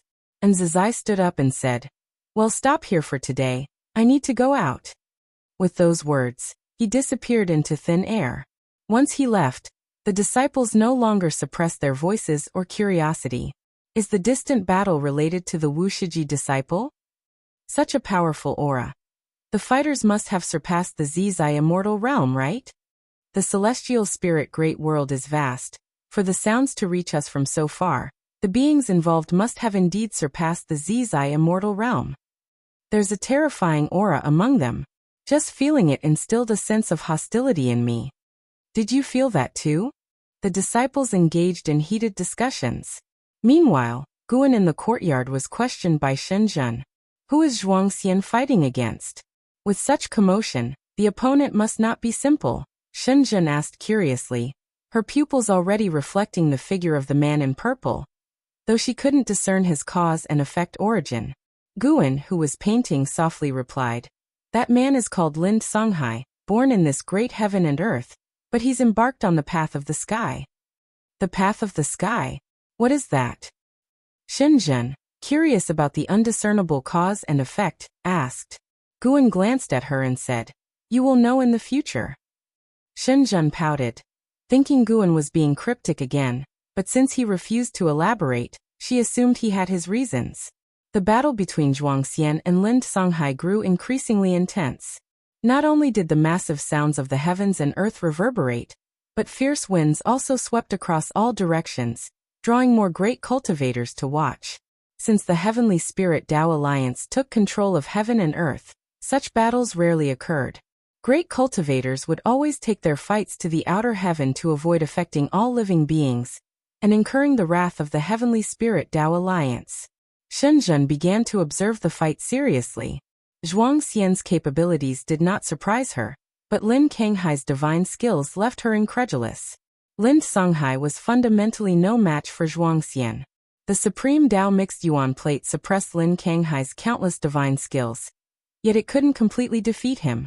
Every time Lin Canghai's physical body was destroyed, he would almost instantaneously resurrect nearby, and his fighting momentum didn't diminish with resurrection. Instead, it grew stronger. If this continued, Lin Canghai's momentum would reach the profound yuan-free immortal realm. Sir, the novel Fire. At website on Google to access chapters of novels early and in the highest quality. This was unreasonable. Shenzhen did not see any special cause and effect assistance, unable to comprehend why Lin Songhai could be immortal, and why he could grow stronger in battle. As time passed, Zhuangxian began to fall into a disadvantaged position. Far away, on the other side of heaven and earth, dust enveloped the sky, and the ground shattered like an abyss. The supreme Tao mixed yuan plate stood upon the earth, still rotating. In front of the supreme Tao mixed yuan plate, Zhuangxian, disheveled, looked up at Lin Songhai, who was continuously attacking the supreme Tao mixed yuan plate, and his eyes were filled with terror. The black flood dragon on Lin Canghai's right arm had grown to 10,000 feet, and with each swing, the flood dragon fiercely assaulted the supreme Tao mixed yuan plate, projecting black lightning across the heavens and earth. At this moment, powerful auras descended. You too, this is the celestial spirit great world, not a place for you to act recklessly. A commanding voice boomed through the heavens and earth. Lin Songhai paused, looking up to see figures of great cultivators from the Heavenly Spirit Tao Alliance appearing in the sky, each exuding an overbearing aura. It was the great cultivators from the Heavenly Spirit Tao Alliance, and Zizai appeared beside Zhuang Xian and frowned, saying, "How did it escalate to this extent?" His tone carried reproach. He was very dissatisfied with Zhuang Xian's current performance. Zhuang Xian turned to look at him and explained, "He wants to leave the celestial spirit great world, and it's not as simple as going to outer heaven. I sensed a presence that doesn't belong to the heavenly Tao. If he leaves, the souls he has sealed will be beyond redemption." A presence not belonging to the heavenly Tao. And Zizai shifted his gaze to Lin Songhai in the sky. Faced with numerous powerful divine senses locking onto him, Lin Songhai remained unfazed, smirking without explanation. He grabbed his right shoulder with his left hand and directly detached his right arm, blood spraying across the sky. This scene made the great cultivators of the Heavenly Spirit Tao Alliance frown. At that moment, Lin Kanghai's body convulsed, his head trembled incessantly, and his face contorted, with wisps of black aura wafting around him like fiery flames. A great cultivator of the Heavenly Spirit Tao Alliance narrowed his eyes, immediately taking action. A jade bottle flew out from his sleeve, its mouth facing downward, shooting out a white light that enveloped Lin Songhai. The next second, the great cultivator's face changed dramatically. His supreme treasure was unable to capture Lin Songhai, a situation he had never encountered before. If you find any errors, ads pop up, ads redirect, broken links, non-standard content, etc., please let us know. Report so we can fix it as soon as possible.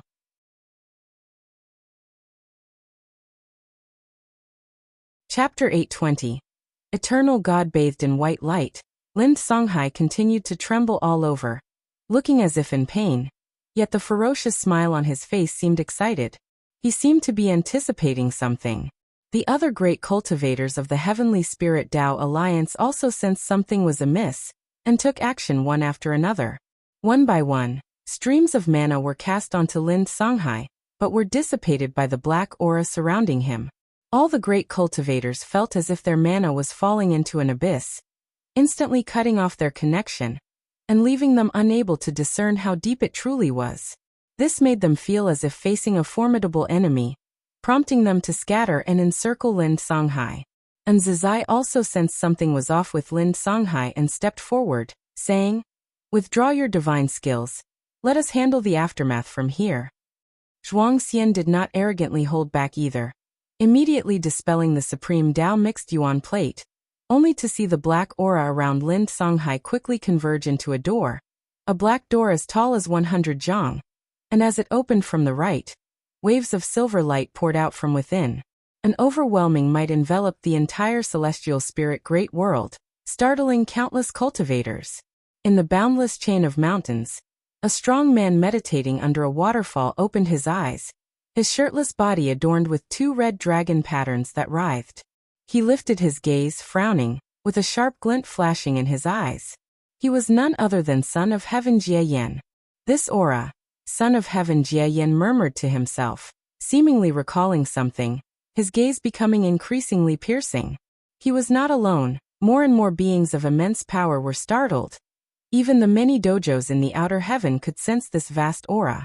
Before the world gate, the celestial spirit god opened his eyes, his gaze piercing through, looking towards the celestial spirit great world.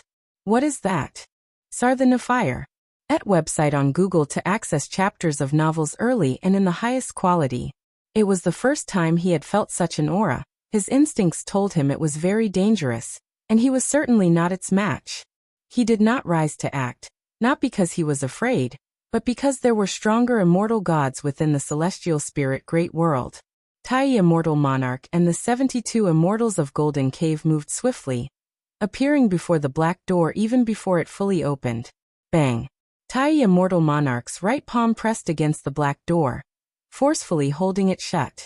The appearance of Tai Immortal Monarch and the 72 Immortals startled the great cultivators of the Heavenly Spirit Tao Alliance, and someone soon recognized their identities, exclaiming, "Immortal gods!" As these words were spoken, instead of feeling relieved, the other great cultivators grew even more tense, wondering what sort of cause and effect had provoked the immortal gods to intervene. The 72 immortals of Golden Cave each possessed an extraordinary aura, far surpassing the great cultivators of the Heavenly Spirit Tao Alliance, but compared to Tai Immortal Monarch, their aura was significantly weaker. The world fell silent, everyone held their breaths and fixed their gaze on Tai Immortal Monarch. And Zizai also refrained from taking action, watching Tai Immortal Monarch silently, for he had met Tai Immortal Monarch before and knew he was no ordinary immortal god. Zhuangxian was not amazed by the appearance of immortal gods, but instead, his gaze remained complex as he looked at Lin Songhai. Seeing Lin Songhai trembling amidst the black aura, images of them years ago drinking and enjoying themselves, resolving grudges with pleasure, floated into his mind. Those joyous images were shattered by scenes of their numerous battles, returning to reality where they had completely turned against each other. Brother Zhuang, there are so many suffering people in this world. How can you save them all? Why not find the source of the suffering and uproot it? Even if it can't bring absolute peace, it can at least spare more mortal spirits from suffering. Lin Kanghai's words from the past echoed in his ear, filling Zhuangxian's heart with sorrow. Even with the immortal gods intervening, no matter the outcome, he and Lin Songhai had ultimately parted ways. In his heart, Lin Songhai was his best friend. He would be saddened, but never would he relent. He had to save the innocent cultivators captured by Lin Songhai. At this moment, Tai Immortal Monarch's face changed slightly as he held his hand against the black door. His arm trembled slightly, and the door began to open once more, a sight that made the 72 immortals of Golden Cave and all onlookers tense. More and more great cultivators arrived. Witnessing Tai Immortal Monarch suppressing the black door, they dared not act rashly. Boom! Tai Immortal Monarch's aura suddenly erupted, shaking the heavens and earth. The clouds churned, and the celestial Tao light layer above the celestial spirit great world burst forth with innumerable rays of light, penetrating the sea of clouds and entering Tai Immortal Monarch's body. Tai Immortal Monarch's aura rose steadily, but his arm continued to tremble, unable to completely resist the black door. Humph! A cold snort came from the black door, causing Tai Immortal Monarch to leap back, putting distance between him and the door. Not just him, but the 72 immortals also backed away. The black door opened with a roar, inside shone a silver light, revealing a majestic figure within. No one could clearly see his true appearance. He seemed to be wearing a wide robe, with 3 heads and wild long hair, resembling a Rakshasa, horrifying and terrifying. When everyone saw this figure, they only felt an endless cold force hitting them, making them feel as if they were in a freezing cellar. Their greatest fear was losing control over their own bodies. No divine sense. No mana. No strength. It was as if their souls were detaching from their bodies, and even their souls could not move freely. And Zizai and Zhuangxian felt this too. Their eyes widened, cold sweat streaming down their faces. Their gazes were fixed tightly on the mysterious figure within the black door. In broad daylight, the mysterious figure standing in the silver light appeared so terrifying, bringing an extreme sense of horror and oppression to everyone. The great cultivators who had come to support were also petrified upon seeing him. For a moment, the heavens and earth fell into a bizarre scene, as people continued to fly in and then stopped, staring blankly at the black door like all the others. Lin Songhai seemed to have been drained of all energy, his arms hung down, his entire body swaying precariously, yet the black aura held him aloft, preventing him from falling. He only felt his eyelids were so heavy, trying hard to keep them open. His gaze landed on Zhuangxian down on the ground afar. Looking at Zhuangxian, images from the past similarly flashed through his mind. Brother Lin, seeking the root of disaster is a form of escapism. Do what you can do, that is enough. Zhuangxian's words echoed in his ears, a self-mocking smile tugged at his mouth. Indeed, it was a form of escapism. Lin Songhai knew he was never a good person. Helping mortal spirits was merely to fill the inner terror and unease, thinking that by doing so, he could balance merit and sin, in line with the heavenly Tao. But now he no longer believed in the heavenly Tao. He wanted to believe in the eternal path. He prayed in his heart to the eternal deity, asking to kill everyone present, but not to kill Zhuangxian. He never believed in the existence of true good people until he met Zhuang Xian. Originally from Wuxia, Zhuang Xian could have enjoyed everything, yet he insisted on journeying the world, enduring so many hardships, doing good deeds that offered no reward. Zhuang Xian, standing behind in Zizai, saw Lin Kanghai's gaze and understood his eyes. But now he was powerless to resist, and compared to Lin Songhai, he was more worried about the calamity the mysterious figure inside the black door might bring. If you find any errors, ads pop up, ads redirect, broken links, non-standard content, etc., please let us know. Report so we can fix it as soon as possible.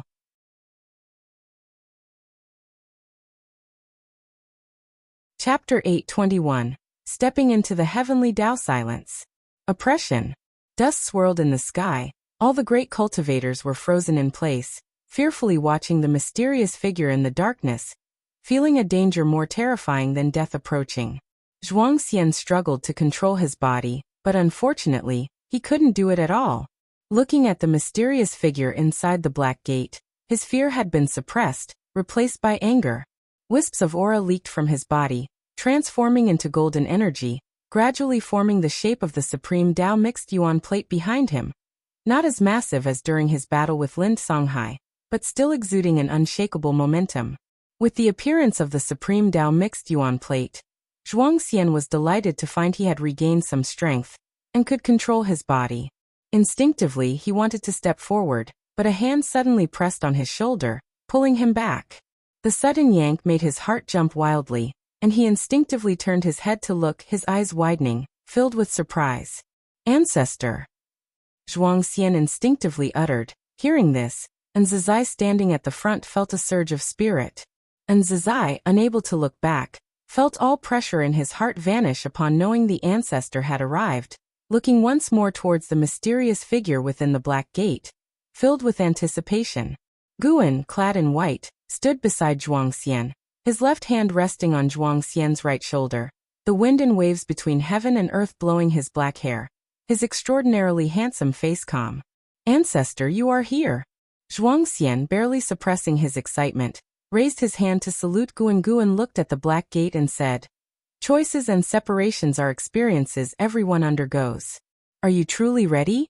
Zhuang Xian's face turned serious, saying, "I have long been ready." He then looked forward, suddenly realizing something amiss. Everyone was staring at the black gate. Apart from himself and in Zizai, no one seemed to notice Guan's arrival. Plenty of people saw Lin Songhai. Yet after only glancing at Guan twice, he closed his eyes, his breaths weak, teetering on the edge of slumber. Zhuang Xian scanned around, his heart stirring with a storm, only now realizing that though the ancestor stood by his side, if not gazing upon the ancestor, one couldn't sense his presence at all. The immortal gods and great cultivators' attention was entirely on the black gate, oblivious to the ancestor's advent. Zhuang Xian couldn't help but feel a sense of anticipation. Within the beginningless, every disciple knew the ancestor was the mightiest, surpassing even the immortal gods, yet none could definitively describe his strength. Cultivating the Supreme Tao Mixed Yuan plate had allowed Zhuang Xian to perceive the ancestor's unfathomable depths. Now he was suddenly curious about the strength of the ancestor's Supreme Tao Mixed Yuan plate. At this moment, the mysterious figure within the black gate lifted its right leg, ready to step out. Infinite Divine Spirit, Miaojin Daluo Immortal Realm Perfection 0/0/0. Guan performed lifespan detection on the mysterious figure. Noticing it had no lifespan, his interest waned significantly. The Infinite Divine Spirit, from Eternal Tao Extreme, represented a great Tao force. Previously, Emperor Jiuyin from Eternal Tao Extreme sought to capture Lu Qiuxian, causing Guan to begin focusing on this force. Though Eternal Tao Extreme hailed from chaos, they could infiltrate all heavens and myriad realms through the Great Tao River. Over the long years, Lin Songhai was not alone in being beguiled. Many others were like him, some captured by the Celestial Court, others stepping into the Eternal Light Gate, detaching from the Heavenly Tao. The reason this infinite divine spirit dared to manifest in the Celestial Spirit Great World was due to the Celestial Court being occupied with combating the Dark Heavenly Court. Moreover, his target wasn't Lin Kanghai's rescue. He aimed at Tai Immortal Monarch and the 72 Immortals of Jindong. Eternal Tao Extreme not only enjoyed recruiting gifted beings bound by destiny of heavenly Tao, but also loved capturing the celestial court immortals. The infinite divine spirit, although a being of Miaozhen Daoyuo immortal realm perfection, bore a power not inherent to him, temporarily granting him strength comparable to Tao Extreme Daoyuo immortal. He hadn't truly entered the heavenly Tao yet. Only by stepping through the Black Gate would he be considered fully inside. Even without fully entering, his oppressive force already immobilized the immortal gods and great cultivators. Tai Immortal Monarch hovered in the air, watching the infinite divine spirit step forward, a grim expression on his face, suddenly realizing the other was not here to rescue Lin Songhai, but to confront him. He could perceive an utterly venomous divine sense scrutinizing him. This reminded him of some rumors he heard in the celestial court. The other must hail from chaos. CTH Novelfire. Net ** website on Google to access chapters of novels early and in the highest quality. Impossible. Must self-destruct. Immortal gods can resurrect after death, but if captured and taken away, the consequences would be unimaginable. Tai Immortal Monarch wanted to self-destruct, but he couldn't, unable to mobilize celestial Tao destiny, unable to wield his own mana. Watching the infinite divine spirit step 1 foot out of the Black Gate, he grew increasingly anxious. Not just him, but the 72 immortals of Jindong also felt the malevolent divine sense probing, which heightened their tension. Meanwhile, more great cultivators hurried over, without exception. Once approaching the 100-mile radius around the Black Gate, all lost control over their bodies. Moreover, they were descending. With the infinite divine spirit stepping into the heavenly Tao, everyone felt as if their souls were being tread upon. Zhuangxian, and Nzizai's attention was also drawn to the movements of the infinite divine spirit. After his right foot stepped out of the Black Gate, the infinite divine spirit lifted his left foot. These 2 steps seemed so prolonged, causing everyone torment. When the infinite divine spirit stepped out of the Black Gate, his true body still hadn't been revealed, remaining so pitch black, merely flames igniting around him, distorting the surrounding space. As the flames dissipated, the oppression on everyone constantly heightened. Suddenly, the infinite divine spirit looked down, glancing towards the direction facing him, precisely where Guan and Zhuangxian were. Those with their backs to Guan couldn't turn, yet those ahead of him among the great cultivators followed the infinite divine spirit's gesture and spotted Guan. They couldn't see Guan's true visage, only seeing a white-clad man, his face blurred. The infinite divine spirit murmured in doubt, clearly surprised by Guan's existence. Before crossing the Black Gate, he couldn't perceive Guan's presence. The reason for his slow movements was to sweep through the celestial spirit great world, determining it was free of danger before stepping in.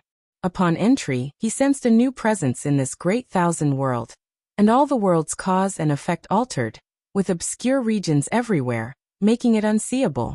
Unable to discern Guan's cultivation level, he dared not advance further. And Zizai, Zhuangxian watched the infinite divine spirit focus on their direction, breath held tight, exceedingly nervous. Just seeing the infinite divine spirit stand in the air induced terror. Difficult to imagine the dreadful power contained within this figure. Who are you? You lack celestial court destiny. The infinite divine spirit's voice sounded again, cold in tone, hoarse and chilling. Upon hearing this, the previously tense Tai Immortal Monarch and 72 immortals seemed to realize something. All felt relieved and revealed mocking smiles, watching the infinite divine spirit like vermin. If you find any errors, ads pop up, ads redirect, broken links, non-standard content, etc., please let us know. Report so we can fix it as soon as possible.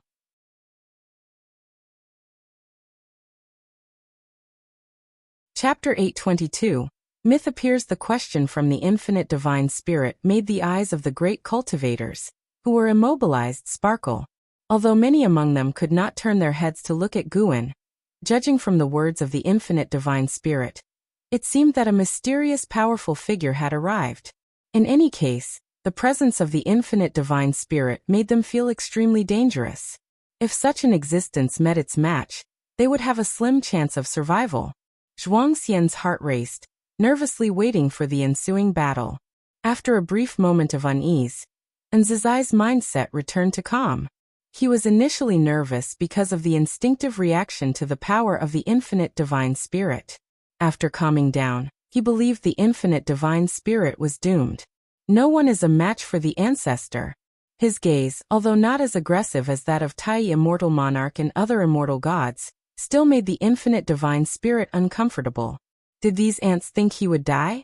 The infinite divine spirit thought displeased. Seeing Guan not responding, he immediately took a step back. However, an invisible barrier at the black gate blocked his steps, preventing him from entering.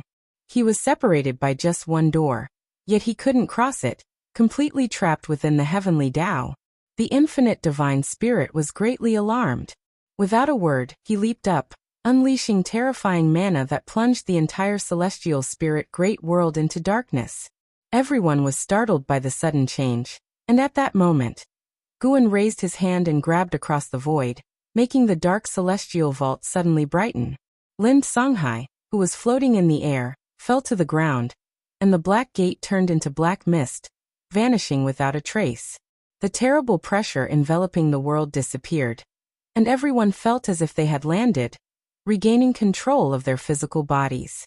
The light and darkness changes just now made everyone a bit dazed. At a glance, the figure of the infinite divine spirit was already gone, and Zizai and Zhuangxian completely returned to their senses, vigilantly scanning the world in all directions. Ancestor, watch out, he might pull a trick. Zhuangxian, while searching for the infinite divine spirit, turned around. When his gaze landed on Guan, he froze completely. He saw Guan standing still, raising his right hand. In the palm of his right hand was a small black figure, struggling as if it wanted to escape his palm, but it was blocked by an invisible barrier and couldn't escape at all. The figure. Zhuangxian recognized the identity of the small figure. His eyes were fixed in astonishment. And Zizai, hearing Zhuangxian's half-finished words, instinctively turned around. When he saw the infinite divine spirit in Gu An's hand, he too was stunned. The divine senses of Tai immortal monarch and the 72 immortals of Jin Dong scanned faster, confirming that the infinite divine spirit had disappeared. They then looked at Guan and, like in Zizai and Zhuangxian, were stunned. The world was silent, and more people noticed the abnormality of the immortal gods. They followed the gaze of the immortal gods, and with their vision, even 100 miles away, they could see the infinite divine spirit in Gu An's hand. The sight was unforgettable for them.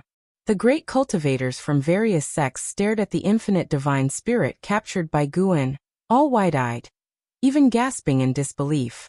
Lin Songhai, who had fallen into the ruins, struggled to get up. From his position, he had a clear view of Zhuangxian. His gaze was equally drawn to Guan. Even though he had lost his chi power and his senses were blurred, he could still barely see Guan's hand clearly. His eyes widened suddenly, his whole body trembling, unable to believe what he saw. How could this be?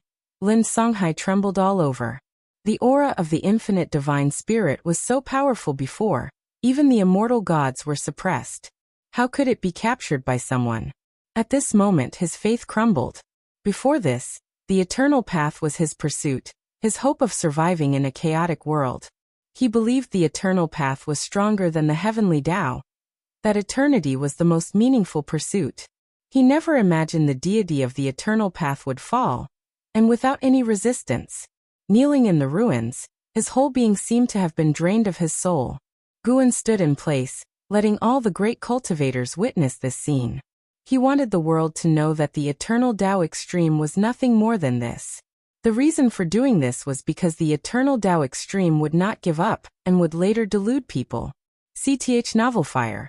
Any *T website on Google to access chapters of novels early and in the highest quality.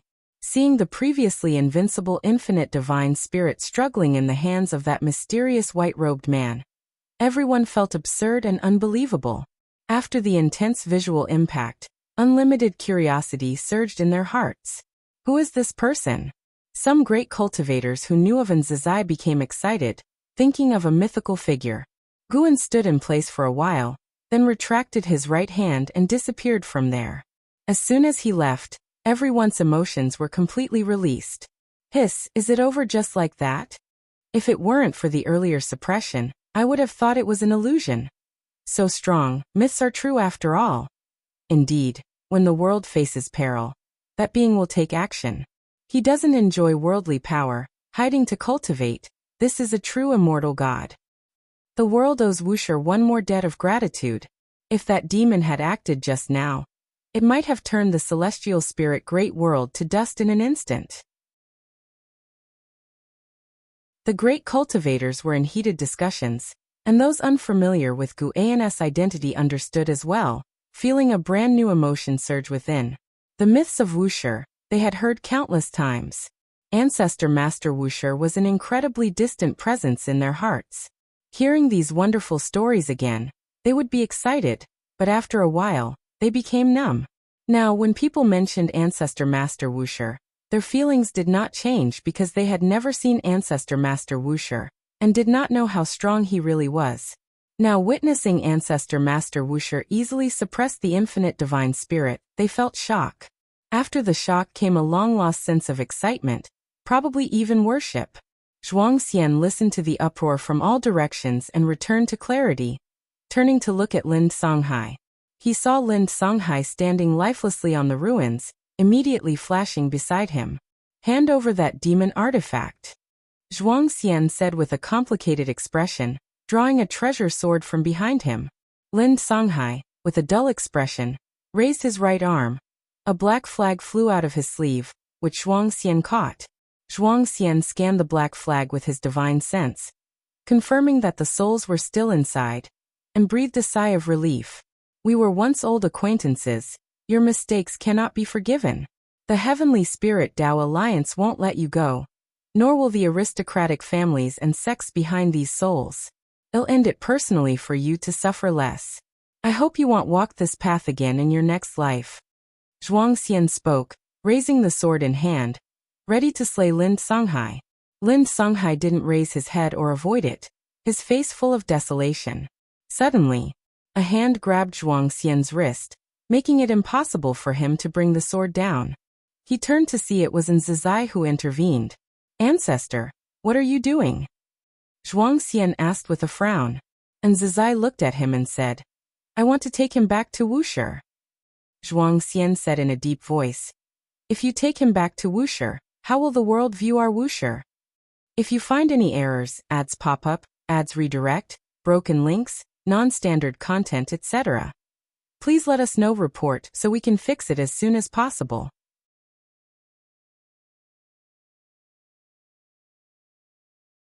Chapter 823. The so-called Eternity. Zhuangxian and Nzizai confronted each other. Such a scene had occurred many times over the years. This time, Nzizai was not as angry, he was very calm. His misdeed is indeed serious, but his connection with the evil demon just now is worth exploring. Killing him outright would be too regrettable. Sir, the novel Fire. Net website on Google to access chapters of novels early and in the highest quality. Nzizai spoke earnestly.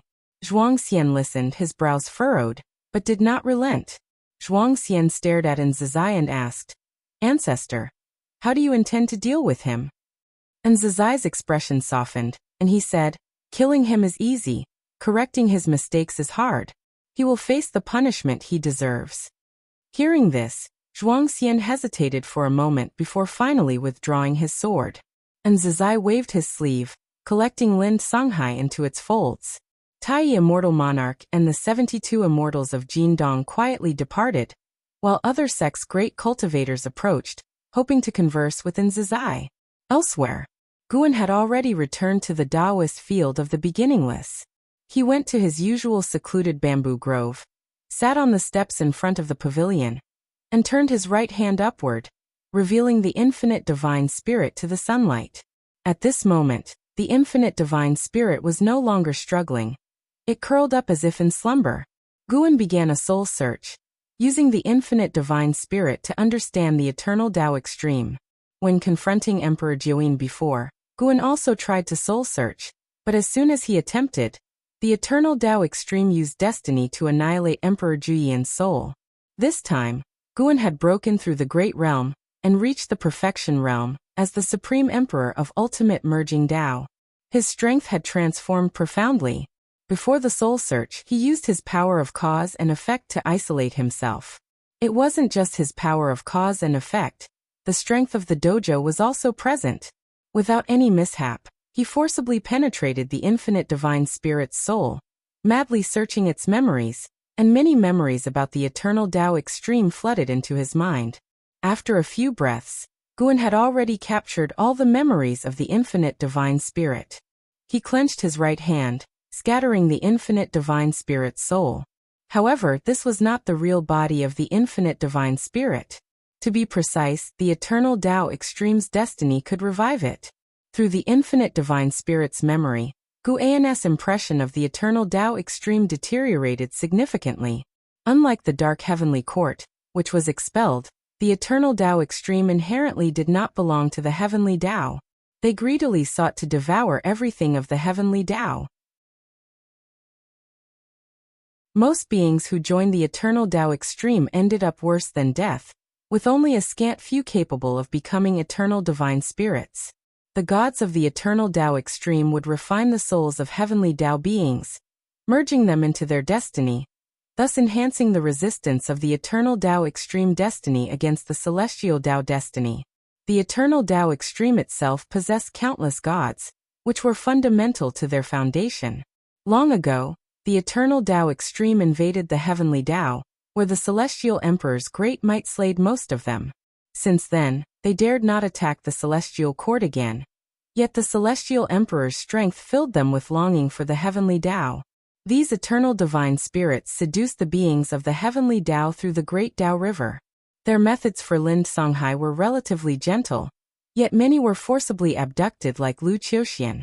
The infinite divine spirit slaughtered countless beings of the heavenly Tao, consuming their cultivation levels, seizing their destiny, and even refining their souls into eternal treasures. Lin Kanghai's capture of many celestial and earthly immortals' souls was at its behest. Guan then took out the Fate Pen and Infinite Sword Book. Holding the book in one hand and the pen in the other, he wrote the 4 characters of Infinite Divine Spirit on the Infinite Sword Book, and then erased them with a stroke. 2 breaths later, you successfully seized the Infinite Divine Spirit, Miaozhen Daluo Immortal Realm Perfection. 82,387,201,666, Guan's lips curled upward, humming lightly. So-called eternity seems to be just a bluff. As long as there is lifespan, it is not eternal. The Fate Pen and the Infinite Sword Book are Guan's life-bound magical treasures, refined through the way of cause and effect, strengthening as his cultivation grows, living and dying together. They represent the strongest power of the Supreme Emperor of Ultimate Merging Tao. So much so that even the destiny of the eternal Tao extreme cannot completely isolate them, crossing countless light years and planes to slay enemies outside the great Tao. After completing all this, Guan put the 2 life-bound magical treasures into his body, then lay on the steps to start a nap. During his nap, he used his own Tao intent to create an illusory scene of the eternal Tao extreme, immersively experiencing the eternal Tao extreme. From the current information, the eternal Tao extreme might not be stronger than the dark heavenly court, only that their destiny is more ancient. Of course, most importantly, neither force is comparable to the celestial court, allowing Guan to continue living under the celestial court's protection. It's worth mentioning that the eternal Tao extreme and dark heavenly court are also in hostile relations. The eternal Tao extreme once attempted to devour the dark heavenly court but failed, leaving an irreconcilable hatred between the two. It is no exaggeration to say the dark heavenly court almost fell before the eternal Tao extreme. Yet the resilience of the dark heavenly court made the eternal Tao extreme longs for heavenly Tao power even more. Guan suddenly had an idea. Could there be saints deep within chaos? Ancestor Master Wuxia saves the world. This news quickly spread across the land, with the pressure of the infinite divine spirit enveloping both within and beyond the heavens, making all living beings uneasy. Although the infinite divine spirit was never seen in person, the fear was real. Upon hearing that Ancestor Master Wuxia had eradicated the evil demon, all beings in the world sighed in relief. For most beings, the world had been peaceful for too long, and the occurrence of any catastrophe was understandable. This event also unearthed many myths about Wuxia, with more and more cultivators wanting to join the Wuxia sect. Heavenly Spirit Tao Alliance Su Mansion. In a courtyard, young Su Han wielded his sword, condensing sword intent, while glancing at Zhen Qin meditating atop the courtyard wall. Zhen Qin wore a hooded purple robe, appearing mysterious. The half of her face exposed was fair and her lips like flowers, evoking fantasies. Master, have you heard of Wuxia? No, have you been there? Su Han asked, his face full of curiosity. From early morning, the mansion was filled with rumors about Wuxia. After inquiring, he felt his blood boil.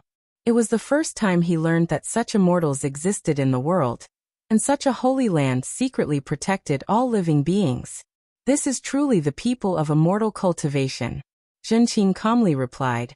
Heard of it, never been. Master, how do you view Ancestor Master Wuxia? Do you think those rumors are true? Su Han pursued.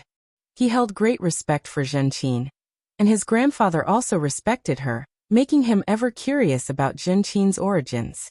Unfortunately, Zhen Qin did not say, nor did his grandfather want to reveal. Because she is so mysterious, he always felt Zhen Qin was a renowned great cultivator incognito. Many storybooks contain such characters, suggesting he is the protagonist, attracting such a great cultivator to support him, or so he thought. Ancestor Master Wuxia saved the world more than once. He is the only being worthy of the title immortal in the world. Even true immortal gods cannot compare. Those rumors hardly depict his greatness and strength. Zhen Qin's response made Su Han's eyes widen, rendering him more excited. If you find any errors, ads pop up, ads redirect, broken links, non-standard content, etc., please let us know. Report so we can fix it as soon as possible.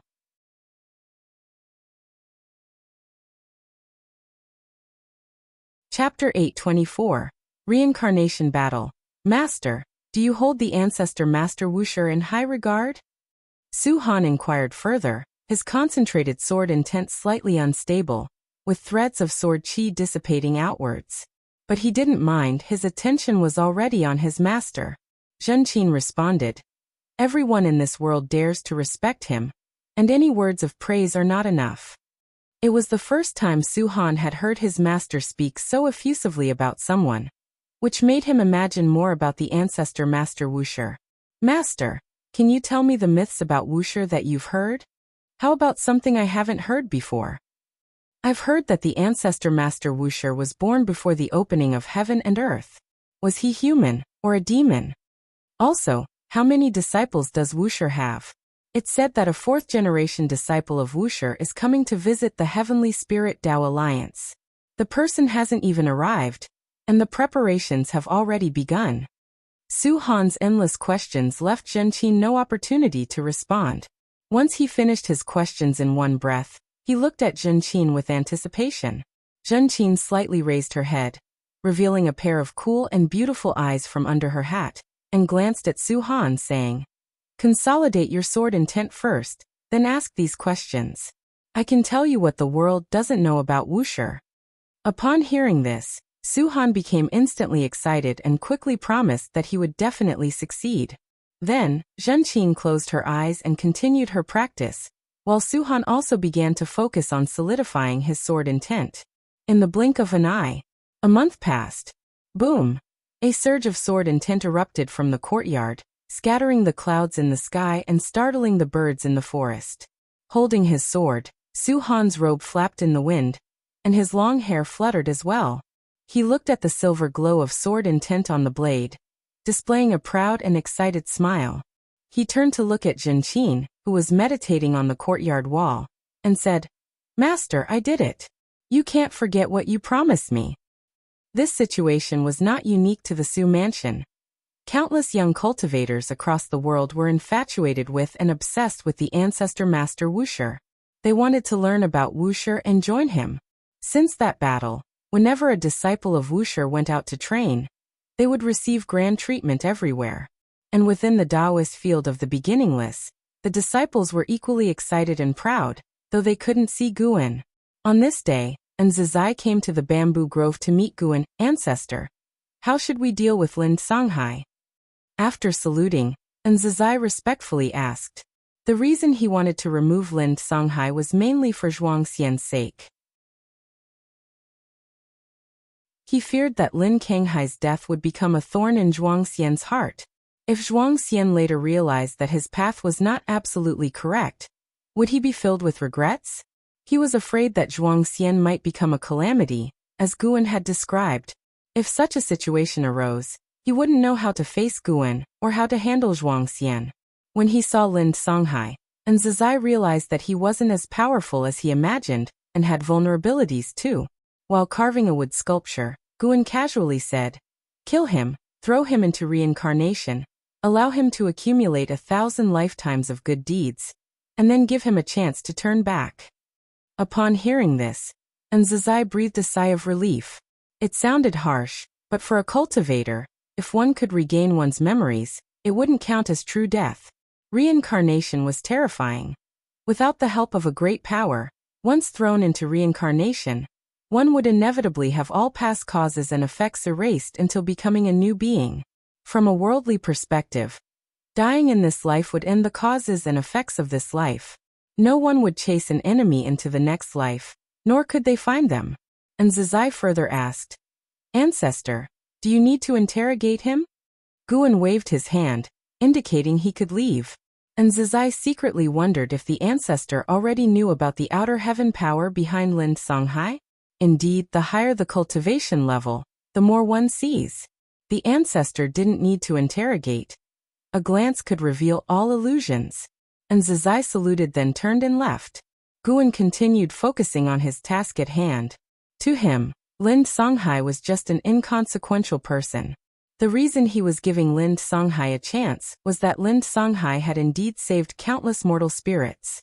In the eyes of mortal spirits, Lin Songhai might be a saint. The immortal cultivation realm also had distinctions of good and evil, but if everyone were dealt with strictly by standards of good and evil, the world would be in chaos.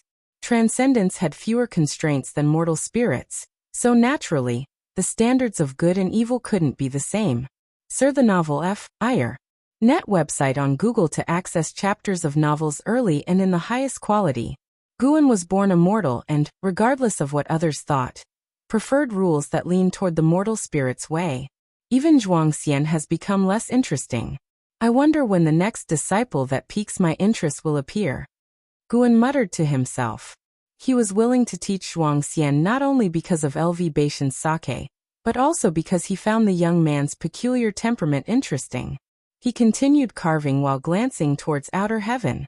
Su Ling, who had received the inheritance of the heaven-splitting axe, was currently training in outer heaven. He delved into the depths of the universe, an area once called the Silent Extinction Domain, where danger and opportunity coexisted. Within the Heavenly Spirit Tao Alliance, Su Ling was already a prestigious figure. But in outer heaven, no one would pamper him. If an opportunity arose, anyone would compete for it. At the moment, Su Ling was besieged by a group of cultivators of the same realm. Relying on the heaven-splitting divine axe, he held his ground and grew increasingly vigorous in battle. Guan could tell that Su Ling's strength wasn't on the same level as those opponents, but Su Ling hadn't resorted to lethal force. He was enjoying the fight, wanting to intimidate the enemies into fleeing. Though more free-spirited and smooth than Zhuangxian, he's not as decisive in slaying. Guan mused to himself, then turned his gaze to those old acquaintances. Leia had recently encountered an opportunity to ascend to immortality, but he was hesitating on whether to do so.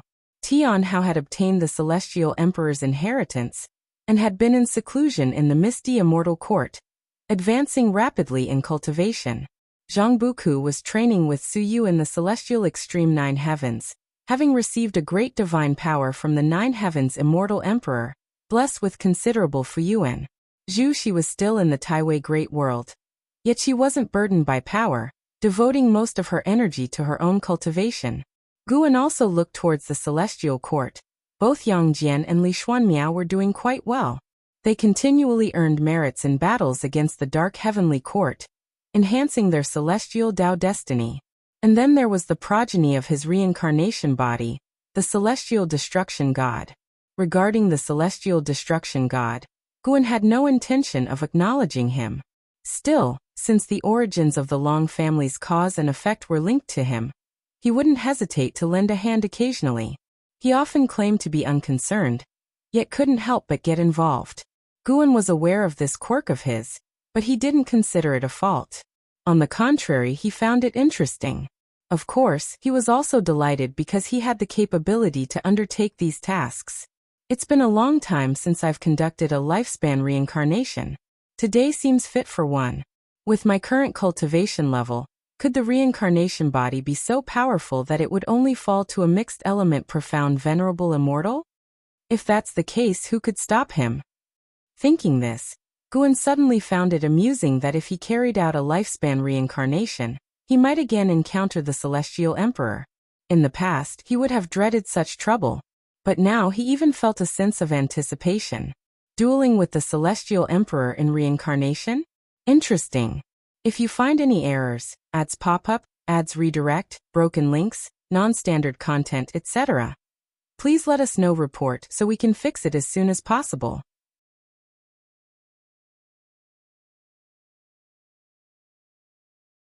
Chapter 825. Walking the invincible path again. After Guan carved a wooden figure, he set it down. Immediately, the wooden figure stood on the ground and started twitching. Its wooden body seemed to come to life, moving its limbs more and more agilely. Finally, the wooden figure transformed into a wood spirit. It looked the same as before, but it was clearly more vigorous and lively compared to before. The wood spirit waved at Guan, and then burrowed into the soil, disappearing from sight. Guan smiled. He stood up, stretched lazily, and walked along the path. He was planning to find a new place to settle down and begin a round of lifespan reincarnation. Walking through the bamboo forest, he pondered about what attitude he should adopt for his upcoming reincarnation choices. If it's the same as before, it would be quite dull. Currently, lifespan reincarnation is no longer as significant for Guan's assistance. He doesn't need more secret skill, Taoist technique. For him, this function is more of an immersive experience, more real than lifespan projection, akin to truly experiencing reincarnation. Let him personally enter reincarnation and disappear for many years. He wouldn't feel at ease concerning reality. But lifespan reincarnation is different. He can experience a lengthy life within just 1 or 2 hours. After leaving the bamboo forest, Guan walked ahead as he always did, appreciating his dojo. The disciples he encountered kept their distance and respectfully saluted, not daring to approach or disturb. Within the Taoist field of the beginningless, the ancestors' dominance remained high. Even though Guan wore a smile, the disciples still felt immense pressure since their master and ancestor had instructed them not to show any disrespect before the ancestor. While observing the scenery along the way, Guan once again peered into the future of the beginningless. The future of anything contains numerous possibilities. The stronger the forces involved, the more extensive the cause and effect, leading to countless potential futures.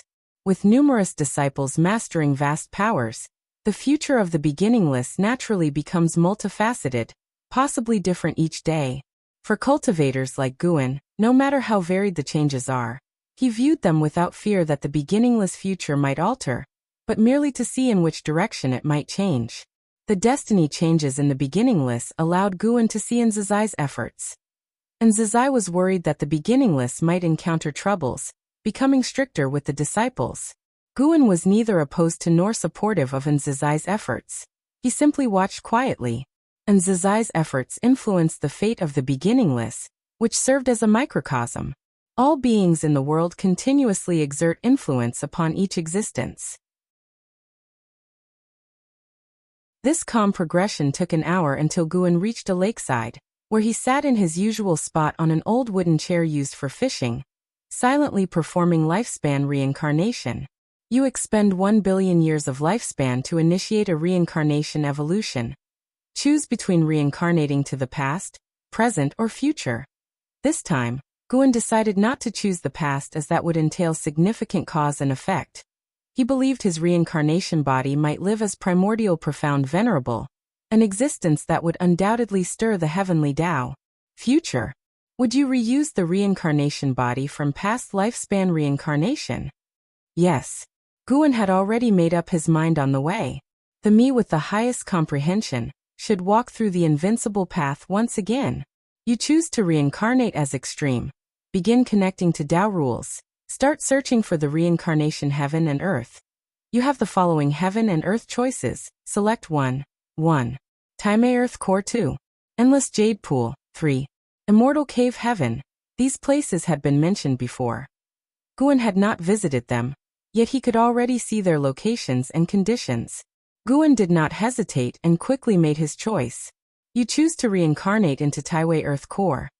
This reincarnation maintains the ability to seize lifespan and lifespan evolution throughout. Reincarnation evolution begins. Taiwei Earth Core possesses great destiny. In endless ages, nature's spiritual energy turns into spirit water descending along the Earth's core. Countless stones on the ground are repeatedly flushed by spirit water. Only one stone persists, eventually developing spiritual intelligence. In the first year, you become a spirit stone of the Taiwei Earth Core. With your spiritual intelligence activated, you're filled with curiosity about the world, but you temporarily lack the ability to act. You can only instinctively absorb the spirit water drops falling upon you. Spirit stone? Guan thought of Sun Wukong from Journey to the West. However, Sun Wukong was the stone that mended the sky, of much greater origin. The following prompts were calming, offering no choices. At age 507, a female immortal flew from the horizon, landed beside you, and examined you curiously. You involuntarily felt nervous but heard her speak aloud. She discovered you possessed spiritual intelligence, deemed you a peculiar being undeserving of obscurity.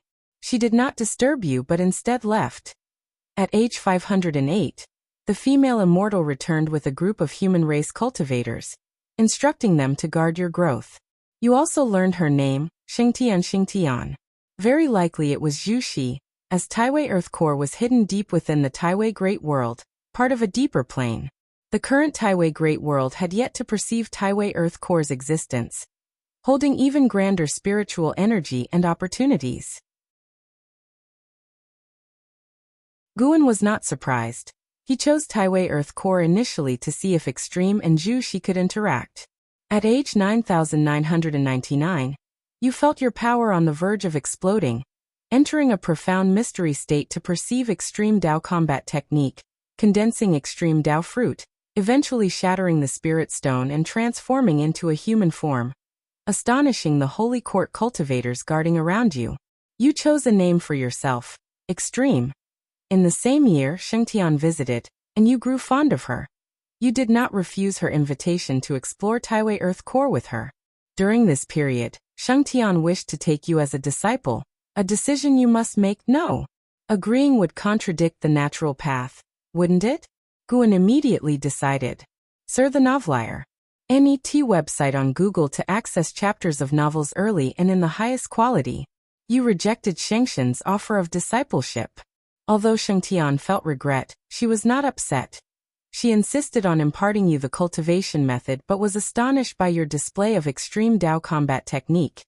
In the following cues, Xingtian guided Extreme through Taiwei Earth Core, visiting numerous ancient dojos and ruins, during which Extreme continuously showcased cultivation talent and comprehension, astonishing Xingtian multiple times. Moreover, Extreme acquired battle armor and divine weapon, as if these treasures naturally awaited his arrival. Years later, Extreme followed Xingtian to the Taiwei Great World, entering seclusion for cultivation within the Holy Court. In just 1,000 years he reached Zizai Immortal Realm, shocking the entire Holy Court.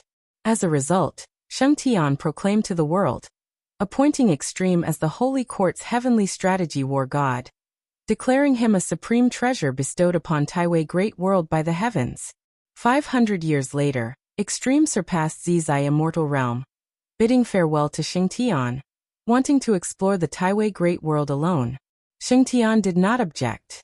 Within the Taiwei Great World, the Holy Court held absolute dominion. Extreme encountered someone in distress and decided to help. Consequently, the harasser wouldn't relent and was ultimately killed by Extreme. leading him to discover his lifespan evolution ability. If you find any errors, ads pop up, ads redirect, broken links, non-standard content, etc., please let us know. Report so we can fix it as soon as possible.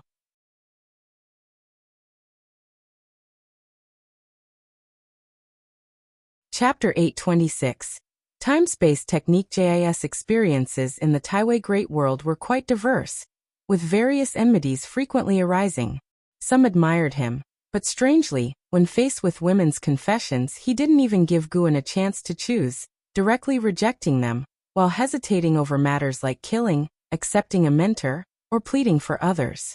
Aside from emotions, Guan had no choice in JIS other affairs, which made his experience rather enjoyable.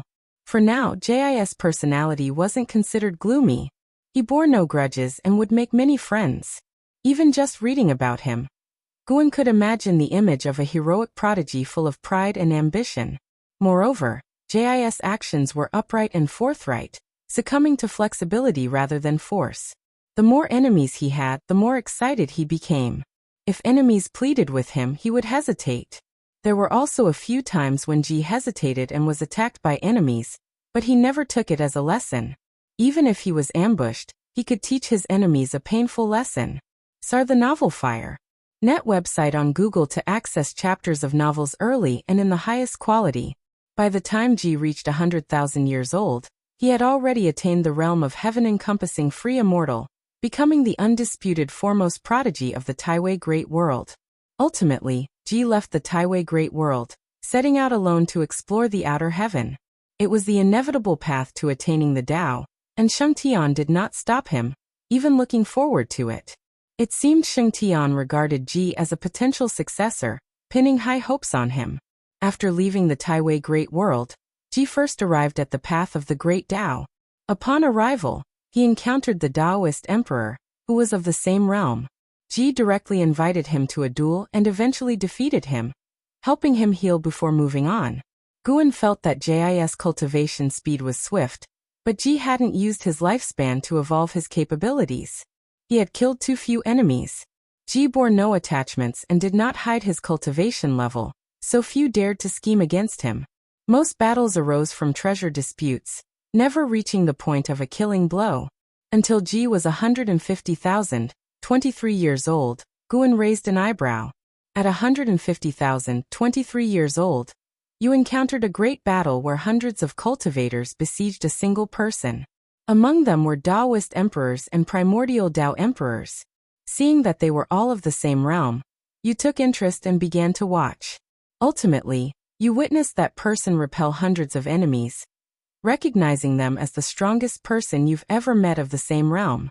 You went forward to invite a duel and gave them time to restore mana and heal. Could this person be the reincarnation of the Celestial Emperor? Guxuan, you could fight the Celestial Emperor to a standstill. Of course, before the final battle, the Celestial Emperor likely held something back, so in Gu An's eyes, Guxuan Yu's combat talent was not as strong as Jis. Among all Gu An's reincarnation bodies, Jis' combat talent was the strongest. Not only could he sweep through those of the same realm, but he could also fight those of higher realms. At 150,000, 43 years old, that person had recovered, stood up, and called out to you, willing to fight you. You engaged in a grand battle that lasted 7 days and nights, with you ultimately winning. You did not kill them. You put away your divine weapon, praised that they were the most powerful opponent you've encountered, but the other was in a daze and did not respond. Seeing this, you did not console them but provoked them, hoping they would exhibit even stronger abilities next time. This rekindled their fighting spirit. Through some exchanges, you learned their name, Taihao. It was indeed Taihao. Although Guan had speculated, he didn't expect Jis' talent to be so remarkable that he could defeat the reincarnation of the Celestial Emperor. However, the specifics would only be clear after inheriting memories. What if this Taihao hadn't inherited the Celestial Emperor's techniques, making their strength inferior to the Taihao that Guxuan Yu encountered? After this battle, they agreed to meet again in 1,000,000 years. Ji continued to travel alone. Through countless battles, Jis' reputation continued to rise. Although he lacked special destiny, he could suppress both the Taoist emperor and primordial Tao emperor. His talent was so impressive that major powers began to court him, but Guan rejected them all. The more rejections there were, the more trouble arose. Ji faced an assault from an emperor clan of the primordial emperor domain, with an innate golden immortal leading them. Even so, he managed to escape unscathed. The good times didn't last. The heaven-balancing golden immortal from that emperor clan made a move. Ji fought with all his might. On the brink of death, he unleashed the extreme Tao combat technique, severely injuring the heaven-balancing golden immortal. Taking advantage of their shock, he escaped into the Great Tao River, narrowly avoiding disaster. Daring.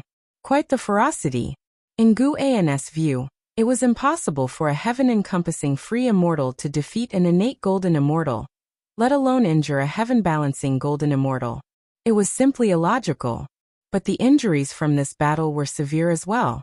Ji recuperated in the Great Tao River for 10,000 years, before barely managing to eliminate the leftover mana of the heaven-balancing golden immortal, enhancing his physique. Though he recovered, Ji was lost. He couldn't find a way out within the Great Tao River. At 18,372 years old, you encountered someone in the River of Destiny. Observing their extraordinary bearing, you challenged them to a duel. However, due to a large difference in Tao practice, you ended up defeated. The other party admired you and decided to teach you a divine skill. You learned the time-space technique. When you asked for their name, wanting to thank them, they left only their name before departing. You committed Lu Qixian's name to memory. Might this youngster have noticed something? Guan and his reincarnation bodies shared similarities in appearance and physique. The last time he met Lu Qixian, he felt the youngster guessed his identity, but didn't reveal it. Not only did they forgive Jis' offense, but also imparted skills to him. Guan felt even more favorably towards Lu Qixian, thinking he could possibly guide him more in the future. In the years that followed, Ji began to rigorously practice the time-space technique. As Lu Qixian had said, this divine skill was his only chance to escape. A century later, Ji mastered the time-space technique. When he first wielded it, he shifted to a mysterious dimension. Upon investigation, he discovered he had arrived in the primordial emperor domain. Greatly pleased, he decided to cultivate there and then seek revenge on that emperor clan. He first entered a city, inquiring about that emperor clan, but found no information. No one in the city was aware of that clan's existence. Unconvinced, he visited other cultivation cities, but again, no one knew of this emperor clan. Eventually, he heard of a great power who became an emperor, renowned across the world. He had heard this name before along the path of the Great Tao. Based on time calculations, he realized he had traveled back 100 billion years in the primordial emperor domain, leaving him utterly stunned. Guan was also surprised. In a previous life, Ji had journeyed to the past, but it was only the past of the celestial spirit great world. This time was different. The River of Destiny stretched unimaginably far from the primordial emperor domain, spanning 100 billion years. Ji seemed to have a subtle connection with the path of space-time. Ji began to travel the world, and through years of understanding, he finally confirmed that he had traversed time and space. When he attempted the time-space technique again, it was unsuccessful. Instead of delving further into the time-space technique, he hid deep in the mountains and began cultivation. He decided to first attain the level of Golden Immortal before venturing the Primordial Emperor domain. He heard that the emperors of the Primordial Emperor domain were historically significant figures, which intrigued him and fueled his fighting spirit. If you find any errors, ads pop up, ads redirect, broken links, non-standard content, etc., please let us know report so we can fix it as soon as possible.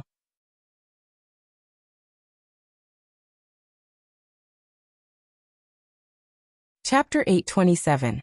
After confirming his target, Ji began his long years of closed-door training. In just 100,000 years, he had reached the innate golden immortal realm. The crossing the tribulation was earth-shattering, attracting many great powers to come and watch. With great enthusiasm, Ji directly challenged them, defeating all contenders and making a name for himself in the Primordial Emperor domain. Ji then began traversing the world, continuously encountering people and events, which presented Guan with many choices. As before, Guan could not involve himself in matters of affection, directly refusing them, but he always managed to meddle in other matters. No matter how much his cultivation level increased, Ji remained true to his original intentions, ignoring emotions and focusing solely on becoming stronger. The primordial emperor domain was far more vast than the Taiwei Great World. As Ji waged battles along the way, this path seemed endless, with numerous great emperors, emperor clans, imperial dynasties, and sects constantly appearing in the prompts, keeping Guan thoroughly entertained. At the age of 321,642, you were at the World Sword Mansion gaining sword enlightenment when the ancient sword soul emerged, appearing before you, wishing to become your master. Would you choose to agree? No. Ji had no need for external aids. If this sword soul caused any trouble in the future, he would have to clean up the mess, which was too bothersome. Guan hoped Ji could maintain his unattached state, so that he could focus solely on becoming stronger. After rejecting the ancient sword soul, Ji still encountered troubles as the World Sword Mansion tried to forcibly retain him, resulting in unpleasantness and a fierce battle where he relied on his formidable strength to break through the encirclement. After leaving the World Sword Mansion, Ji did not linger. He found a way to become stronger through battles, and even without frequently killing enemies, his cultivation level was rapidly growing. 1,000,000 years later, Ji stepped into the heaven-balancing golden immortal realm, becoming an unparalleled powerhouse whose fame was unmatched. Later, Ji encountered a person who was the founder of the Emperor clan he sought revenge against, but he was still too young. Seeing him kneeling before him, begging for mercy, Ji hesitated whether to let him go. Guan made the decision for him, letting him go. The invincible should not fear the birth of new enemies, and besides, changing the past related to oneself risks karma retribution. Ji spared the primordial ancestor of the Emperor clan, and he had no further regrets about the primordial emperor domain. After staying in this realm for millions of years, sweeping through the strong undefeated, he was content, and he used the time-space technique to leave. Upon returning to the River of Destiny, Ji was still unable to escape its bounds. There was a powerful force in the dark that restricted him, but he was not discouraged as it was this force that helped him evade the death calamity. What he needed to do was forge a path to life himself. He used the time-space technique again, arriving in another great world, which was unfamiliar to him.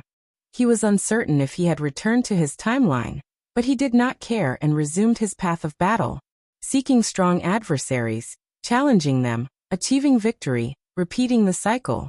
Just like before initially, he caused much trouble, but as he defeated more opponents and never killed those without grievances, the beings of this great world began to admire him.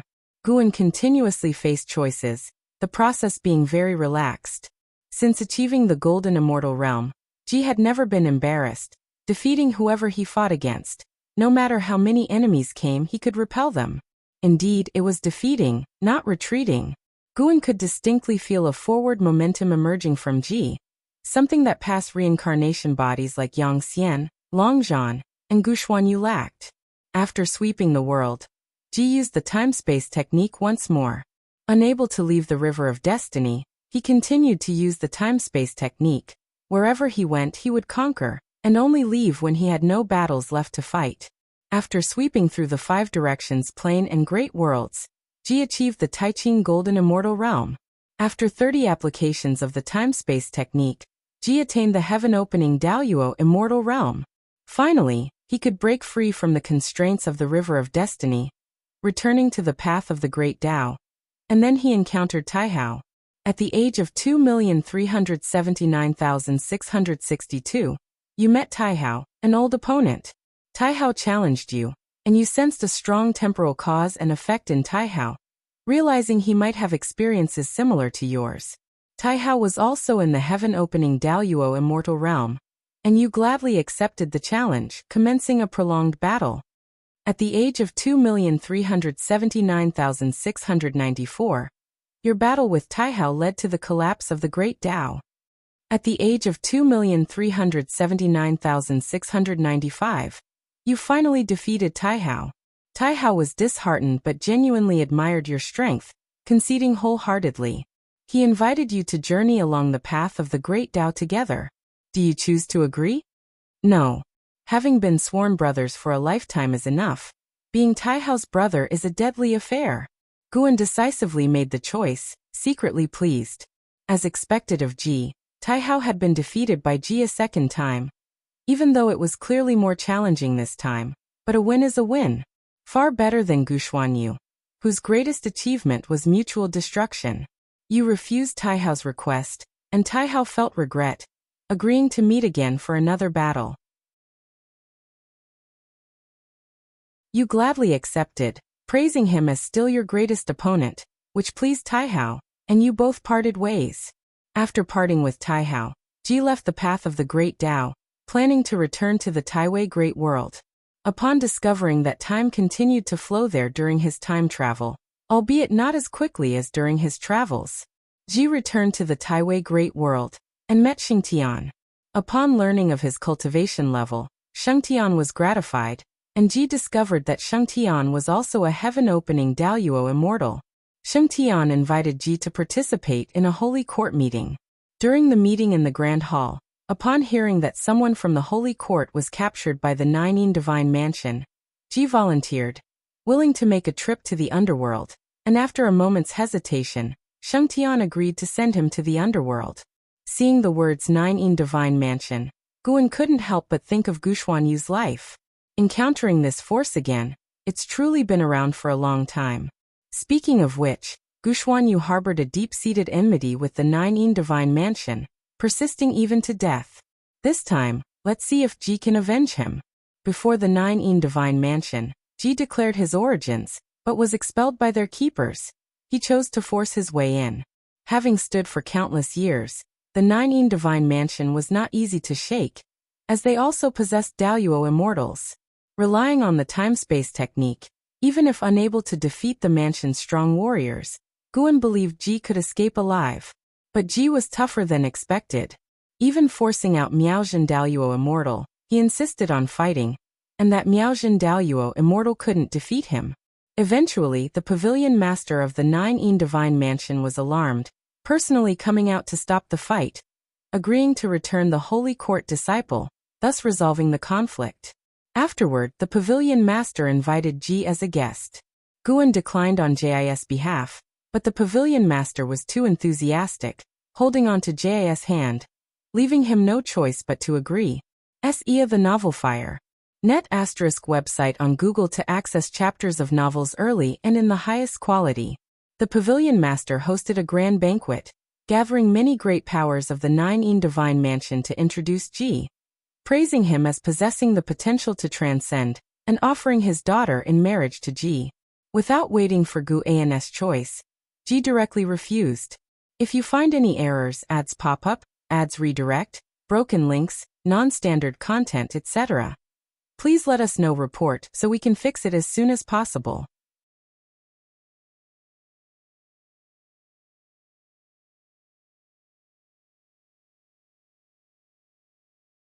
In front of the celestial Tao heroes, he announced he would go to the endless Tao mountain to preach. During the subsequent preaching, Ji surprisingly created a unique Great Tao destiny, naming it the Extreme Battle Emperor. It was recognized by the 3,000 Great Tao, its destiny imprinted on the path of the Great Tao, and Ji took the opportunity to describe the method of proving the Extreme Battle Emperor. Guan couldn't help but raise an eyebrow at this point. Ji actually created a Great Tao destiny as well. If so, doesn't that mean he pioneered two kinds of Great Tao destiny on his own? Is that even possible? Guan pondered, and at the same time, Jis' life continued. After establishing the Extreme Battle Emperor, Jis' opponents became fewer and fewer. Wherever he went, immortal family great powers invited him as a guest, which allowed Guan to witness scenes of harmonious conversations. Unfortunately, no one will always have smooth sailing. At the age of 2,532,167, one immortal god blocked your path. This immortal god called himself Son of Heaven Jueni, wanting to experience the power of the Extreme Battle Emperor. You chose to fight and easily defeated Son of Heaven Jueni. You did not kill Son of Heaven Jueni, but his departing gaze made you somewhat uncomfortable.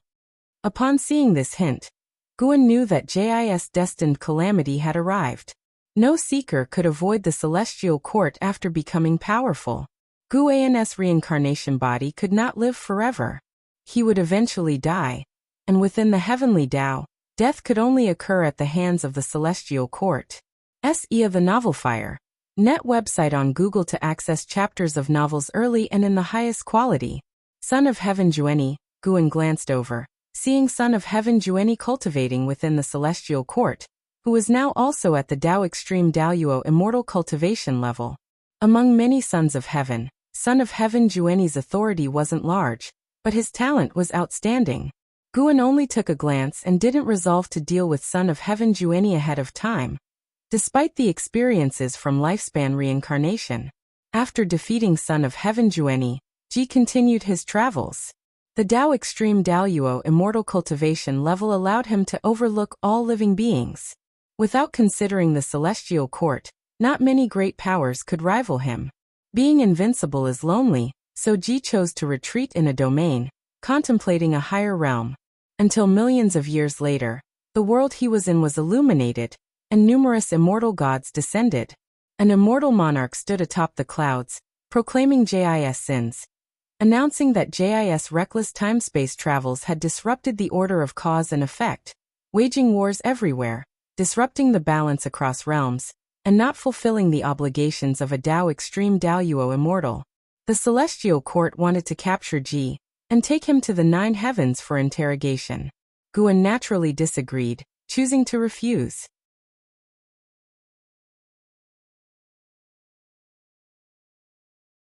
On the grand, majestic, and lavish palace of the Pole Star, the Emperor's throne, representing supreme power, was empty. At this moment, a celestial Tao Venerable entered the hall. In his palm, shockingly, was the entire Taiwei Great World. And Ji felt the aura of his old friends from Shengtian and the Holy Court. If you find any errors, ads pop up, ads redirect, broken links, non-standard content, etc., please let us know. Report so we can fix it as soon as possible.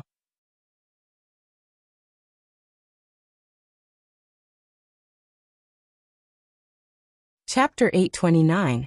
Guan's Pursuit. Seeing the Holy Court captured, Guan saw the outcome. But ending life with this result isn't too bad. At least this lifetime has been exciting enough. The celestial Tao Venerable demanded Ji surrender, or he would annihilate the beings of the Taiwei Great World. The unyielding Ji hesitated, and Guan made the decision for him. Agree to compromise. When prompted, Ji laid down his divine weapon, enraging Taihao greatly. No matter how much Taihao tried to persuade, Ji refused to take up the divine weapon. Taihao declared their brotherhood severed, then went out to fight alone, leaving Ji surrounded by immortal gods. The celestial emperor truly knows how to play. Guan felt Ji must be extremely upset. Ji never thought Taihao was the celestial emperor all along. Ultimately, Ji was suppressed by the celestial Tao Venerable. Due to his Vajra undying body, the celestial court cast him into the heavenly prison to endure endless torment. Seeing Ji not killed, Guan speculated it had something to do with Taihao. Unexpectedly, this lifetime hadn't yet reached its end. Guan continued to watch. Perhaps like Gu Xuanyu, Ji would escape the heavenly prison and cause havoc in the celestial court once more. During those years of suppression, Ji began comprehending the extreme Tao combat technique. His technique grew stronger, and Guan guessed the lifespan he stole from enemies in the past was unused until now, possibly relating to the destiny of the extreme battle emperor.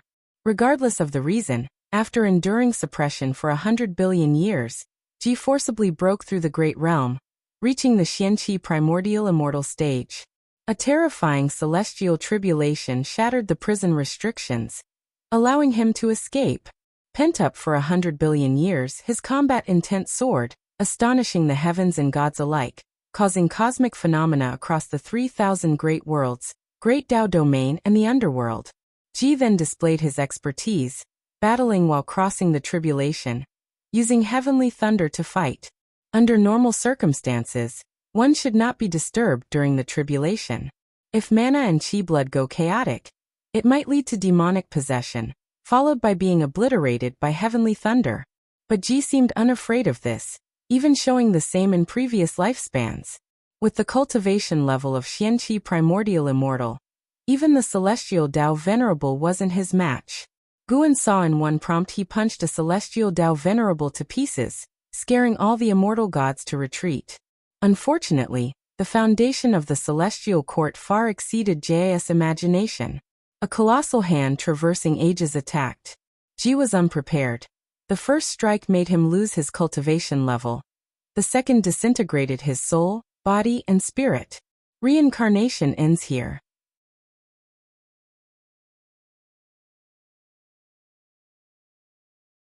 Remembering Taihao, Guan strangely hoped the Celestial Emperor would grow stronger to make eternal years more enjoyable for him.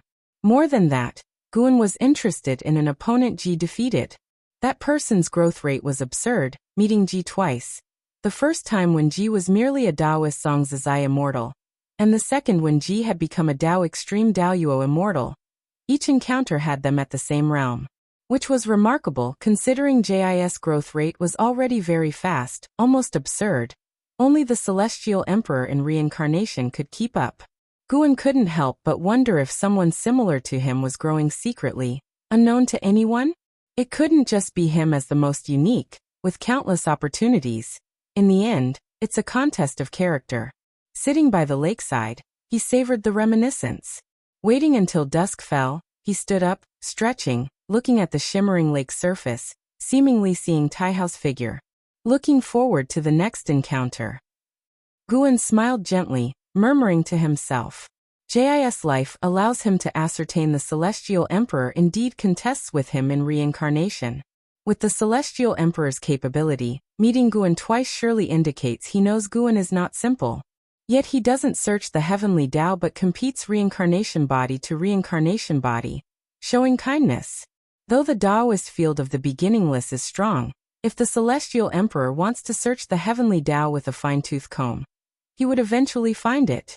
Most critically, Guan had already grown strong before encountering the Celestial Emperor, having at least the power to protect himself. His past path was correct, it shouldn't be changed prematurely. Guan turned back towards the mountain peak where he resided. Simultaneously, a meteor streaked across the distant sky, leaving a poignant trail of airwaves. The meteor was not a stone but a white jade coffin. As the coffin streaked across the sky and past a cliff, a hand stopped it, causing a violent storm to spread in all directions, devouring the mountain, uprooting forest, impacting a 1,000-mile radius. If you find any errors, ads pop up, ads redirect, broken links, non-standard content, etc., please let us know. Report so we can fix it as soon as possible.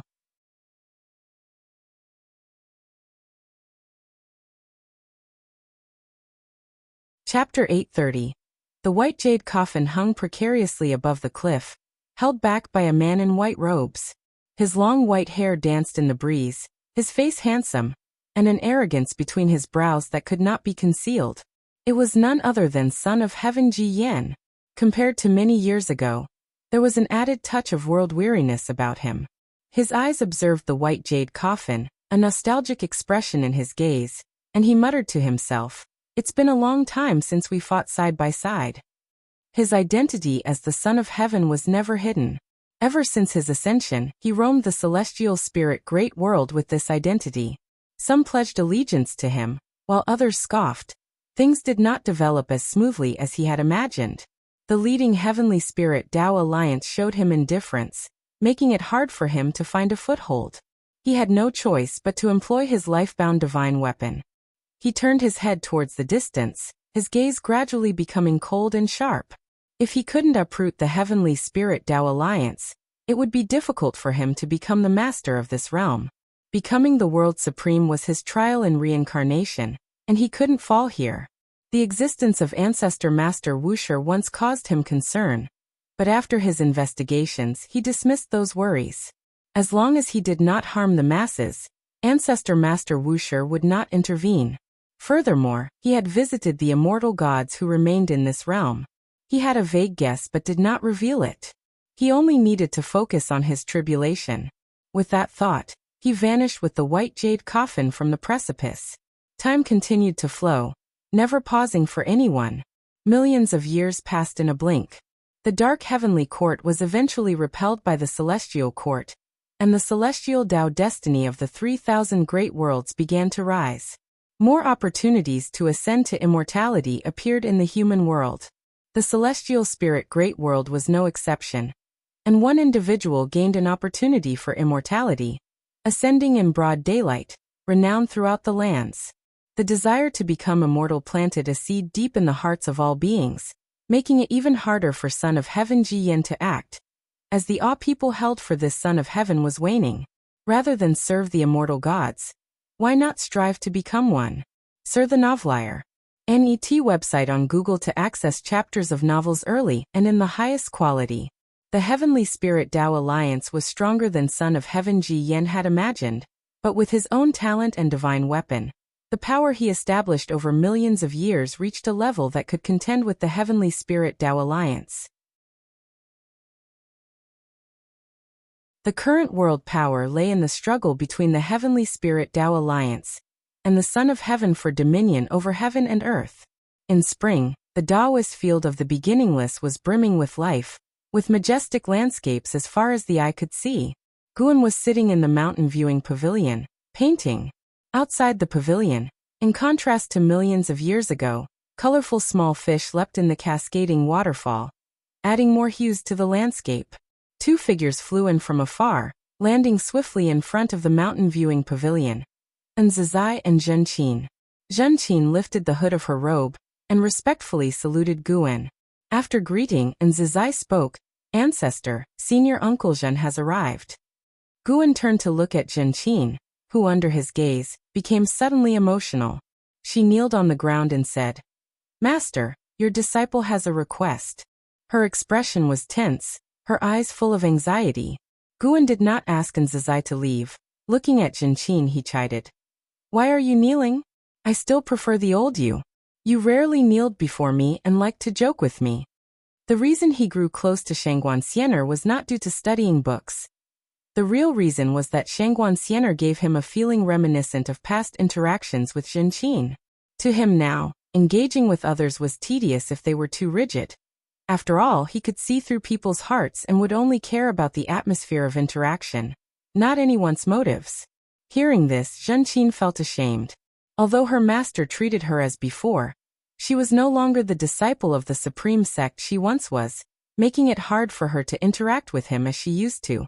"Master, my disciple was captured by a great power under the Son of Heaven's command. The Heavenly Spirit Tao Alliance and the Son of Heaven are like water and fire. I have no way to save him. Could you intervene?" Zhenqin asked, gritting her teeth. Guan shook his head and said, "How can I stick my neck out for such matters?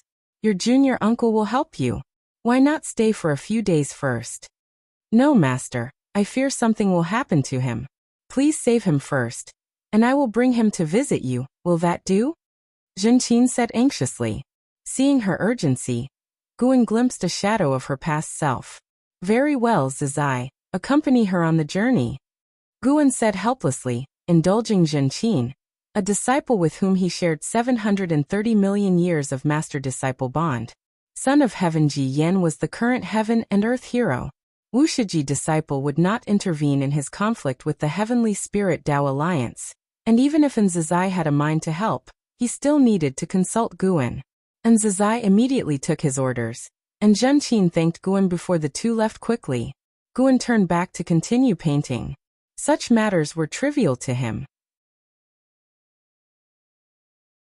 Over the long years, there would always be old friends or disciples seeking his aid, and as long as he allowed Zizai to bring them before him, it usually meant he would agree to help them.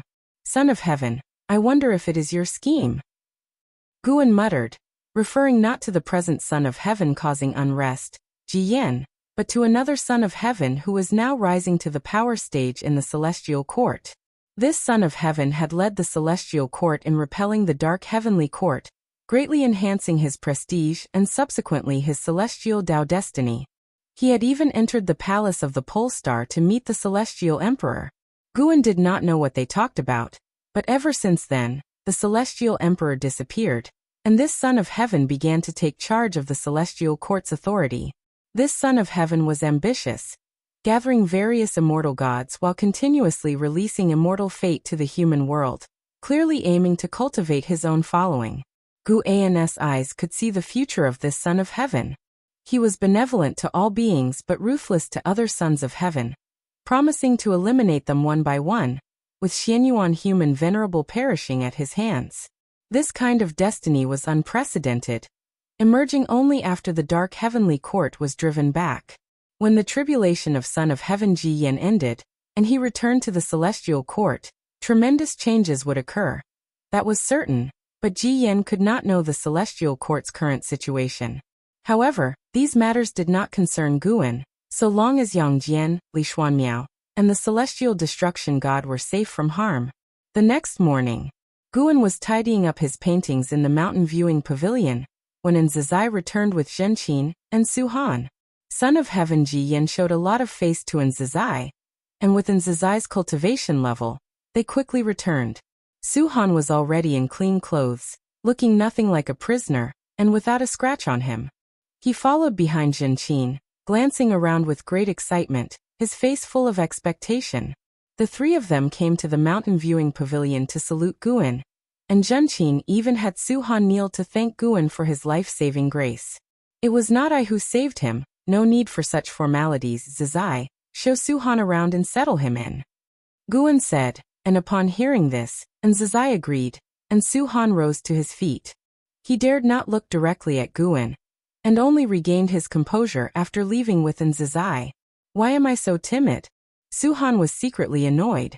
Meeting Ancestor Master Wuxia was something he looked forward to the most. He had imagined it many times, yet he never thought he would be so awkward. Even after realizing this, he still dared not turn around to look back.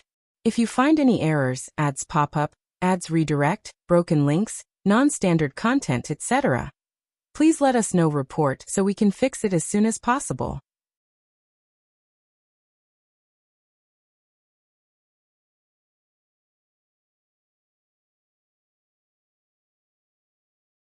Su Han followed Nzizai, exploring the Taoist field of the beginningless, visiting places mostly where Wuxia disciples gathered. As this journey opened his eyes, many medicinal herbs in the medicine gardens were of exceptionally high tier, and the spiritual energy they emitted felt like immortal herbs, and moreover, the disciples' cultivation seemed profound and unfathomable. It's often said the beginningless is full of hidden talents. Today proved its name wasn't false. Su Han's gaze fell upon Nzizai's back, filled with admiration. He couldn't forget the scene when Nzizai arrived yesterday. The lofty Son of Heaven had to show respect to Nzizai, and those cultivators who tormented him looked at him with fear and pleading. Just recalling, he felt thoroughly satisfied. This was a true powerhouse, a truly enlightened great power. No need to lift a finger to subdue all formidable enemies. Senior, I want to ask about joining the Wuxia sect. What needs to be done? Su Han plucked up the courage to ask. Nzizai turned slightly, looking at him out of the corner of his eye, smiling. Call me senior brother. We belong to the same generation. Wanting to join the beginningless isn't difficult for you, as you've already entered. He knew Guan very well. If Guan resisted Su Han, he wouldn't have brought him back along with Su Han. He could have sent Su Han back to the Heavenly Spirit Tao Alliance. Upon hearing this, Su Han's heartbeat quickened. He asked eagerly, Senior brother, you speak of being peers. Is Master also a Wuxia disciple? Search * the novel Fire. Net website on Google to access chapters of novels early and in the highest quality. From being rescued to returning to the beginningless, there were no words spoken. Zhenqin kept a gloomy face, not daring to speak. He was unaware of his master's relationship with the beginningless. He thought of his master's expression whenever mentioning Ancestor Master Wuxia, secretly confirming his suspicions. He always believed his master had some connection with the beginningless. Yes, your master is the ancestor's disciple. If counted carefully, she is my master's senior sister. Over 70 million years ago, within a sect named Supreme Sect on the Taitsong continent, the ancestor hid in the Outer Sect's Medicine Valley. And Nzizai began recounting that past, although he hadn't personally witnessed it. He had memorized the story early on. Su Han was absorbed in listening, not expecting his master's relationship with ancestor Master Wuxia to be so deep. He wondered why his master left the beginningless. Su Han puzzled silently. These puzzles were for later inquiries. He needed to find a way to make his mark in the beginningless. For some reason, since hearing the legends of the beginningless, he always felt he was meant to belong there. Such a holy place of cultivation suited a genius like him. Among the beginningless were several who had stayed at the Supreme Sect. Guan took Zhenqin to meet Shenzhen. The two women had been on good terms before. They were happy to see each other, so Guan let them chat privately. Zhenqin's joining didn't stir much within the beginningless, as outsiders often came to visit. Su Han's experiences were merely a reflection of the world's major movements, with friction between the Son of Heaven and the Heavenly Spirit Tao alliance intensifying, approaching full-scale conflict. Several years later, in the Taizong dynasty's imperial palace, Li Xiandao, in his dragon robe, sat on the dragon throne, exuding a dominating aura of ruling the world, his posture slightly lazy, yet giving a sense of a true dragon-coiled pressure. Li Zuando's gaze fell upon the hall. There stood only one person, Son of Heaven Jie Yan. Jie Yan, wearing a golden dragon black robe, with white hair casually draped, a sword suspended behind him, its blade a palm's width, the sword body of a white jade hue, while at the sword guard appeared two qilin in contention, overall exquisitely crafted yet exuding an ancient air. The Son of Heaven and the Heavenly Spirit Tao alliance are at odds. My Taizong dynasty should not get involved.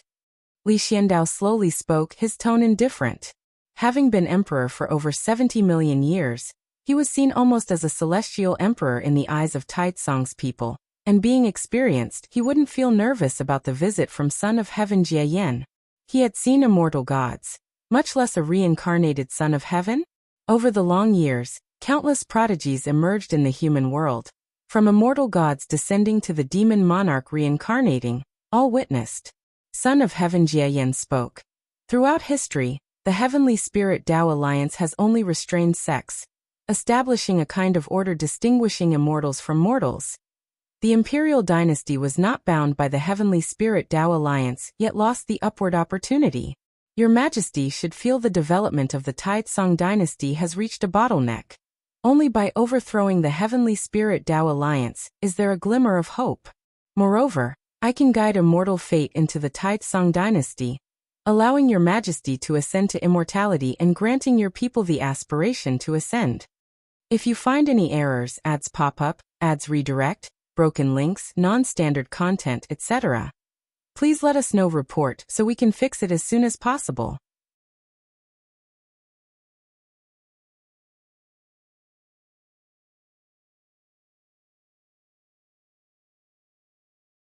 Once Son of Heaven Ji Yan left the great hall, Li Zuando's face showed a contemptuous smile and he snorted. The immortal gods don't have a more comfortable position than mine, and moreover, his gaze looking upwards, seeming to pierce through the palace eaves to see the firmament. I have no desire to become one of the immortal gods. But if it's to be Celestial Emperor, I am quite interested. Thinking of being Celestial Emperor, you must be ignorant of the heights of the heavens and depths of the earth. By the lakeside, Guan glanced at Su Han, who was fishing, and mocked. It has been hundreds of years since Su Han and Zhenqin came to the Taoist field of the beginningless. The master and disciple have settled there.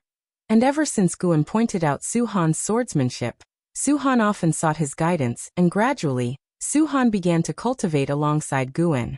This has led to much discussion among the disciples. No one dared to imitate Su Han. Although Su Han was thick-skinned, it was evident to all that this was the ancestors' favoritism towards him. What's more, upon entry, Su Han was already a third-generation disciple, his seniority surpassing 90% of the disciples of the beginningless. Su Han sat beside Guan, holding a sword, and huffed. Why am I ignorant of the heights and depths? Is the Celestial Emperor born to be Celestial Emperor? Certainly, he cultivated to that position. As long as I become strong enough, I can achieve it sooner or later. Then I'll make the beginningless holy sect, supervise the heavenly court immortals. The current immortals are truly unrestrained, lacking control. That son of heaven abducted many imperial rulers, coercing their dynasties into battles for him. His hypocritical mask is eventually torn by himself. Guan gazed at the lake's surface and said, "You have only seen a few immortal gods, yet you dare speculate about the celestial emperor. Most immortal gods never see the celestial emperor in their lifetime. The celestial emperor's might is beyond your imagination. You cannot imagine it, let alone surpass it." These words are true. All beings relying on the celestial Tao destiny can never surpass the celestial emperor. Their cultivation would only help the celestial emperor grow stronger. Guan possesses the strength to rival the celestial emperor primarily by harnessing the power of lifespan evolution. To this day, he is certain that his power originates outside the heavenly Tao, perhaps existing longer than the heavenly Tao itself. If one cannot possess opportunities outside the heavenly Tao like him, one should not dream of surpassing the celestial emperor, just like how the primordial Tao emperor cannot surpass him. Ancestor, have you ever seen the celestial emperor? Su-Han curiously asked, looking at Guan expectantly. In the myths of the celestial spirit great world, Ancestor Master Wuxia's status is in no way inferior to the celestial emperor, perhaps even higher because he has saved the heavens and earth numerous times, even defending against unjust immortal gods for all beings. Never seen him. I've never even been to the celestial court, Guan casually replied. Then why don't you want to become immortal? What is the purpose of ascending to immortality? Naturally, for longevity and immortality. I already have longevity and immortality. Why need to become immortal? Then to become stronger? Even as I speak with you now, my cultivation level increases. You cling to me. Your cultivation level stagnates, but mine does not. Do you know how I achieve this? How do you achieve this? Su-Han was stupefied. He thought the ancestor's words were too extravagant. Constantly growing stronger? If true, no wonder no one can catch up to him. Guan answered, when you reach a certain realm, you will naturally achieve this, but until then, you need to endure very long years, long enough for the celestial spirit great world to perish, and you must persevere. Su-Han followed his words, only feeling a chill in his heart. Though he was a cultivator, he seemed insignificant in the face of time. He did not know how to cultivate to live longer than the celestial spirit great world. At this moment, a brilliant light erupted from the sky, causing heaven and earth to pale. Su-Han instinctively looked up but saw nothing. This burst of bright light appeared suddenly and faded quickly. Su-Han regained his vision and looked intently, his complexion slightly changing, only to see countless fire phoenixes appearing on the horizon, as if coming from outer heaven, flying towards the distant land. There are dozens, incredibly magnificent. What is that? Su-Han couldn't help asking. He had never seen so many phoenixes before. After the celestial spirit great world reshaped, many heaven and earth spiritual objects, including phoenixes, Qilins, true dragons, were born. But he felt the phoenixes at the horizon were not simple, evidently hailing from outer heaven. Guan looked up and smiled. Who said there are no rules watching the immortal gods? See, trouble is coming for that son of heaven. Trouble is coming? Is it immortal gods descending? Su-Han curiously asked. CTH Novelfire. Net ** website on Google to access chapters of novels early and in the highest quality. No, it is someone bearing heaven and earth's grand destiny about to be born. He will be the most brilliant figure in the world and surely ascend to the pinnacle of the human world, sweeping away all powerful foes. Guan laughed. His words sparked many associations for Su-Han. He wanted to ask, how does his aptitude compare to the one soon to be born? If you find any errors, ads pop up, ads redirect, broken links, non-standard content, etc., please let us know. Report so we can fix it as soon as possible.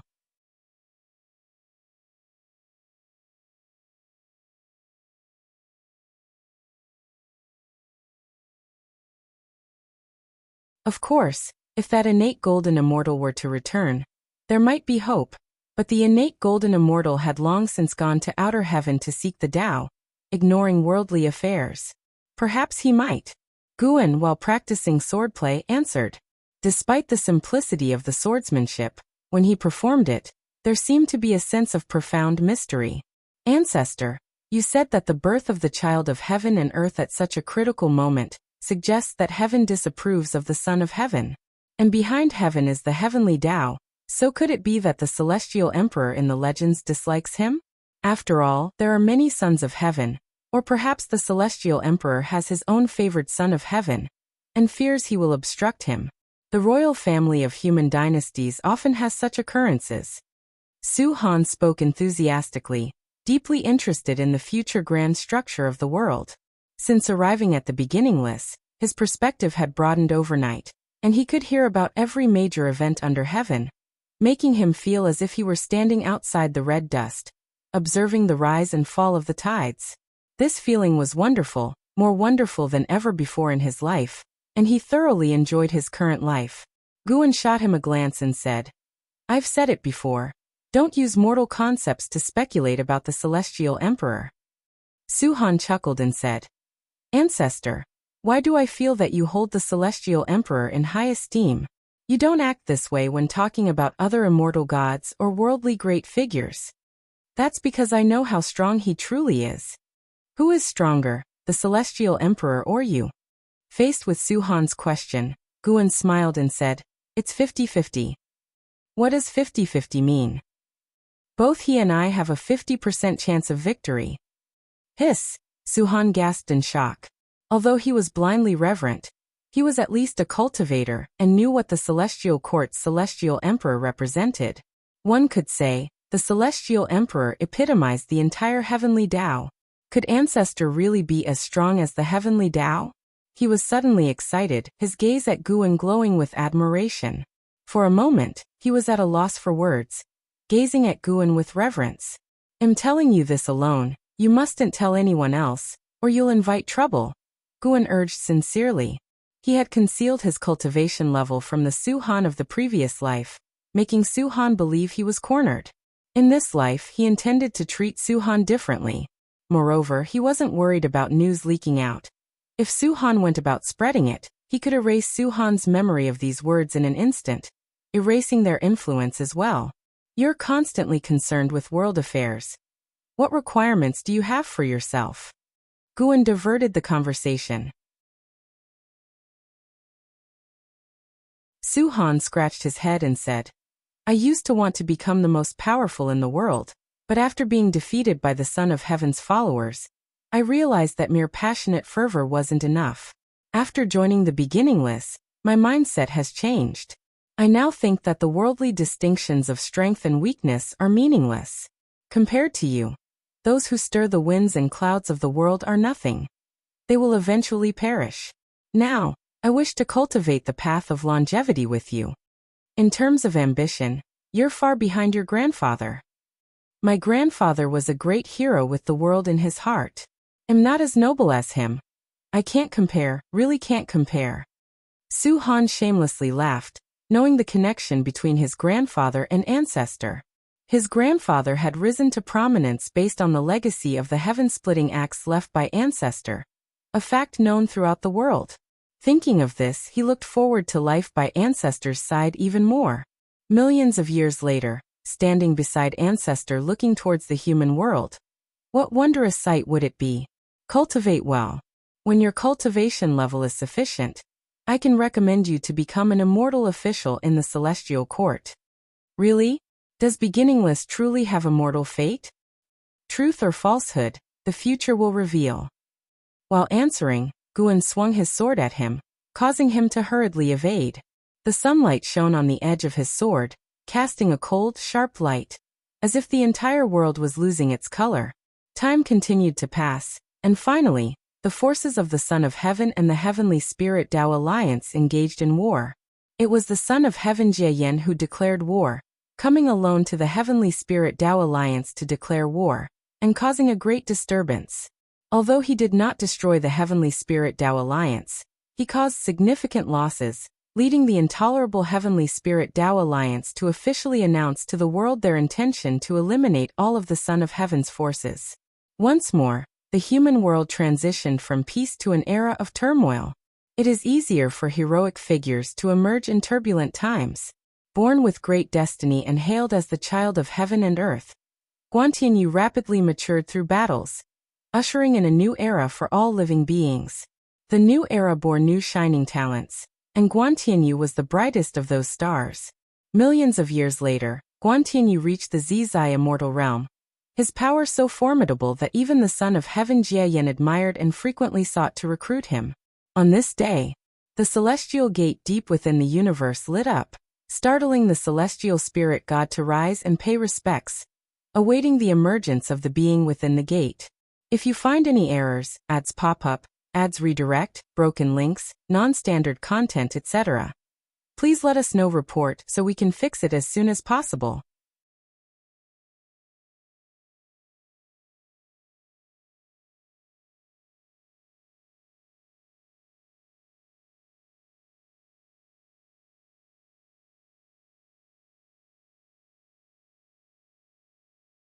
Guan turned his head to look at her, chuckling softly. If I hadn't come, perhaps you wouldn't escape this calamity. If you find any errors, ads pop up, ads redirect, broken links, non-standard content, etc., please let us know. Report so we can fix it as soon as possible.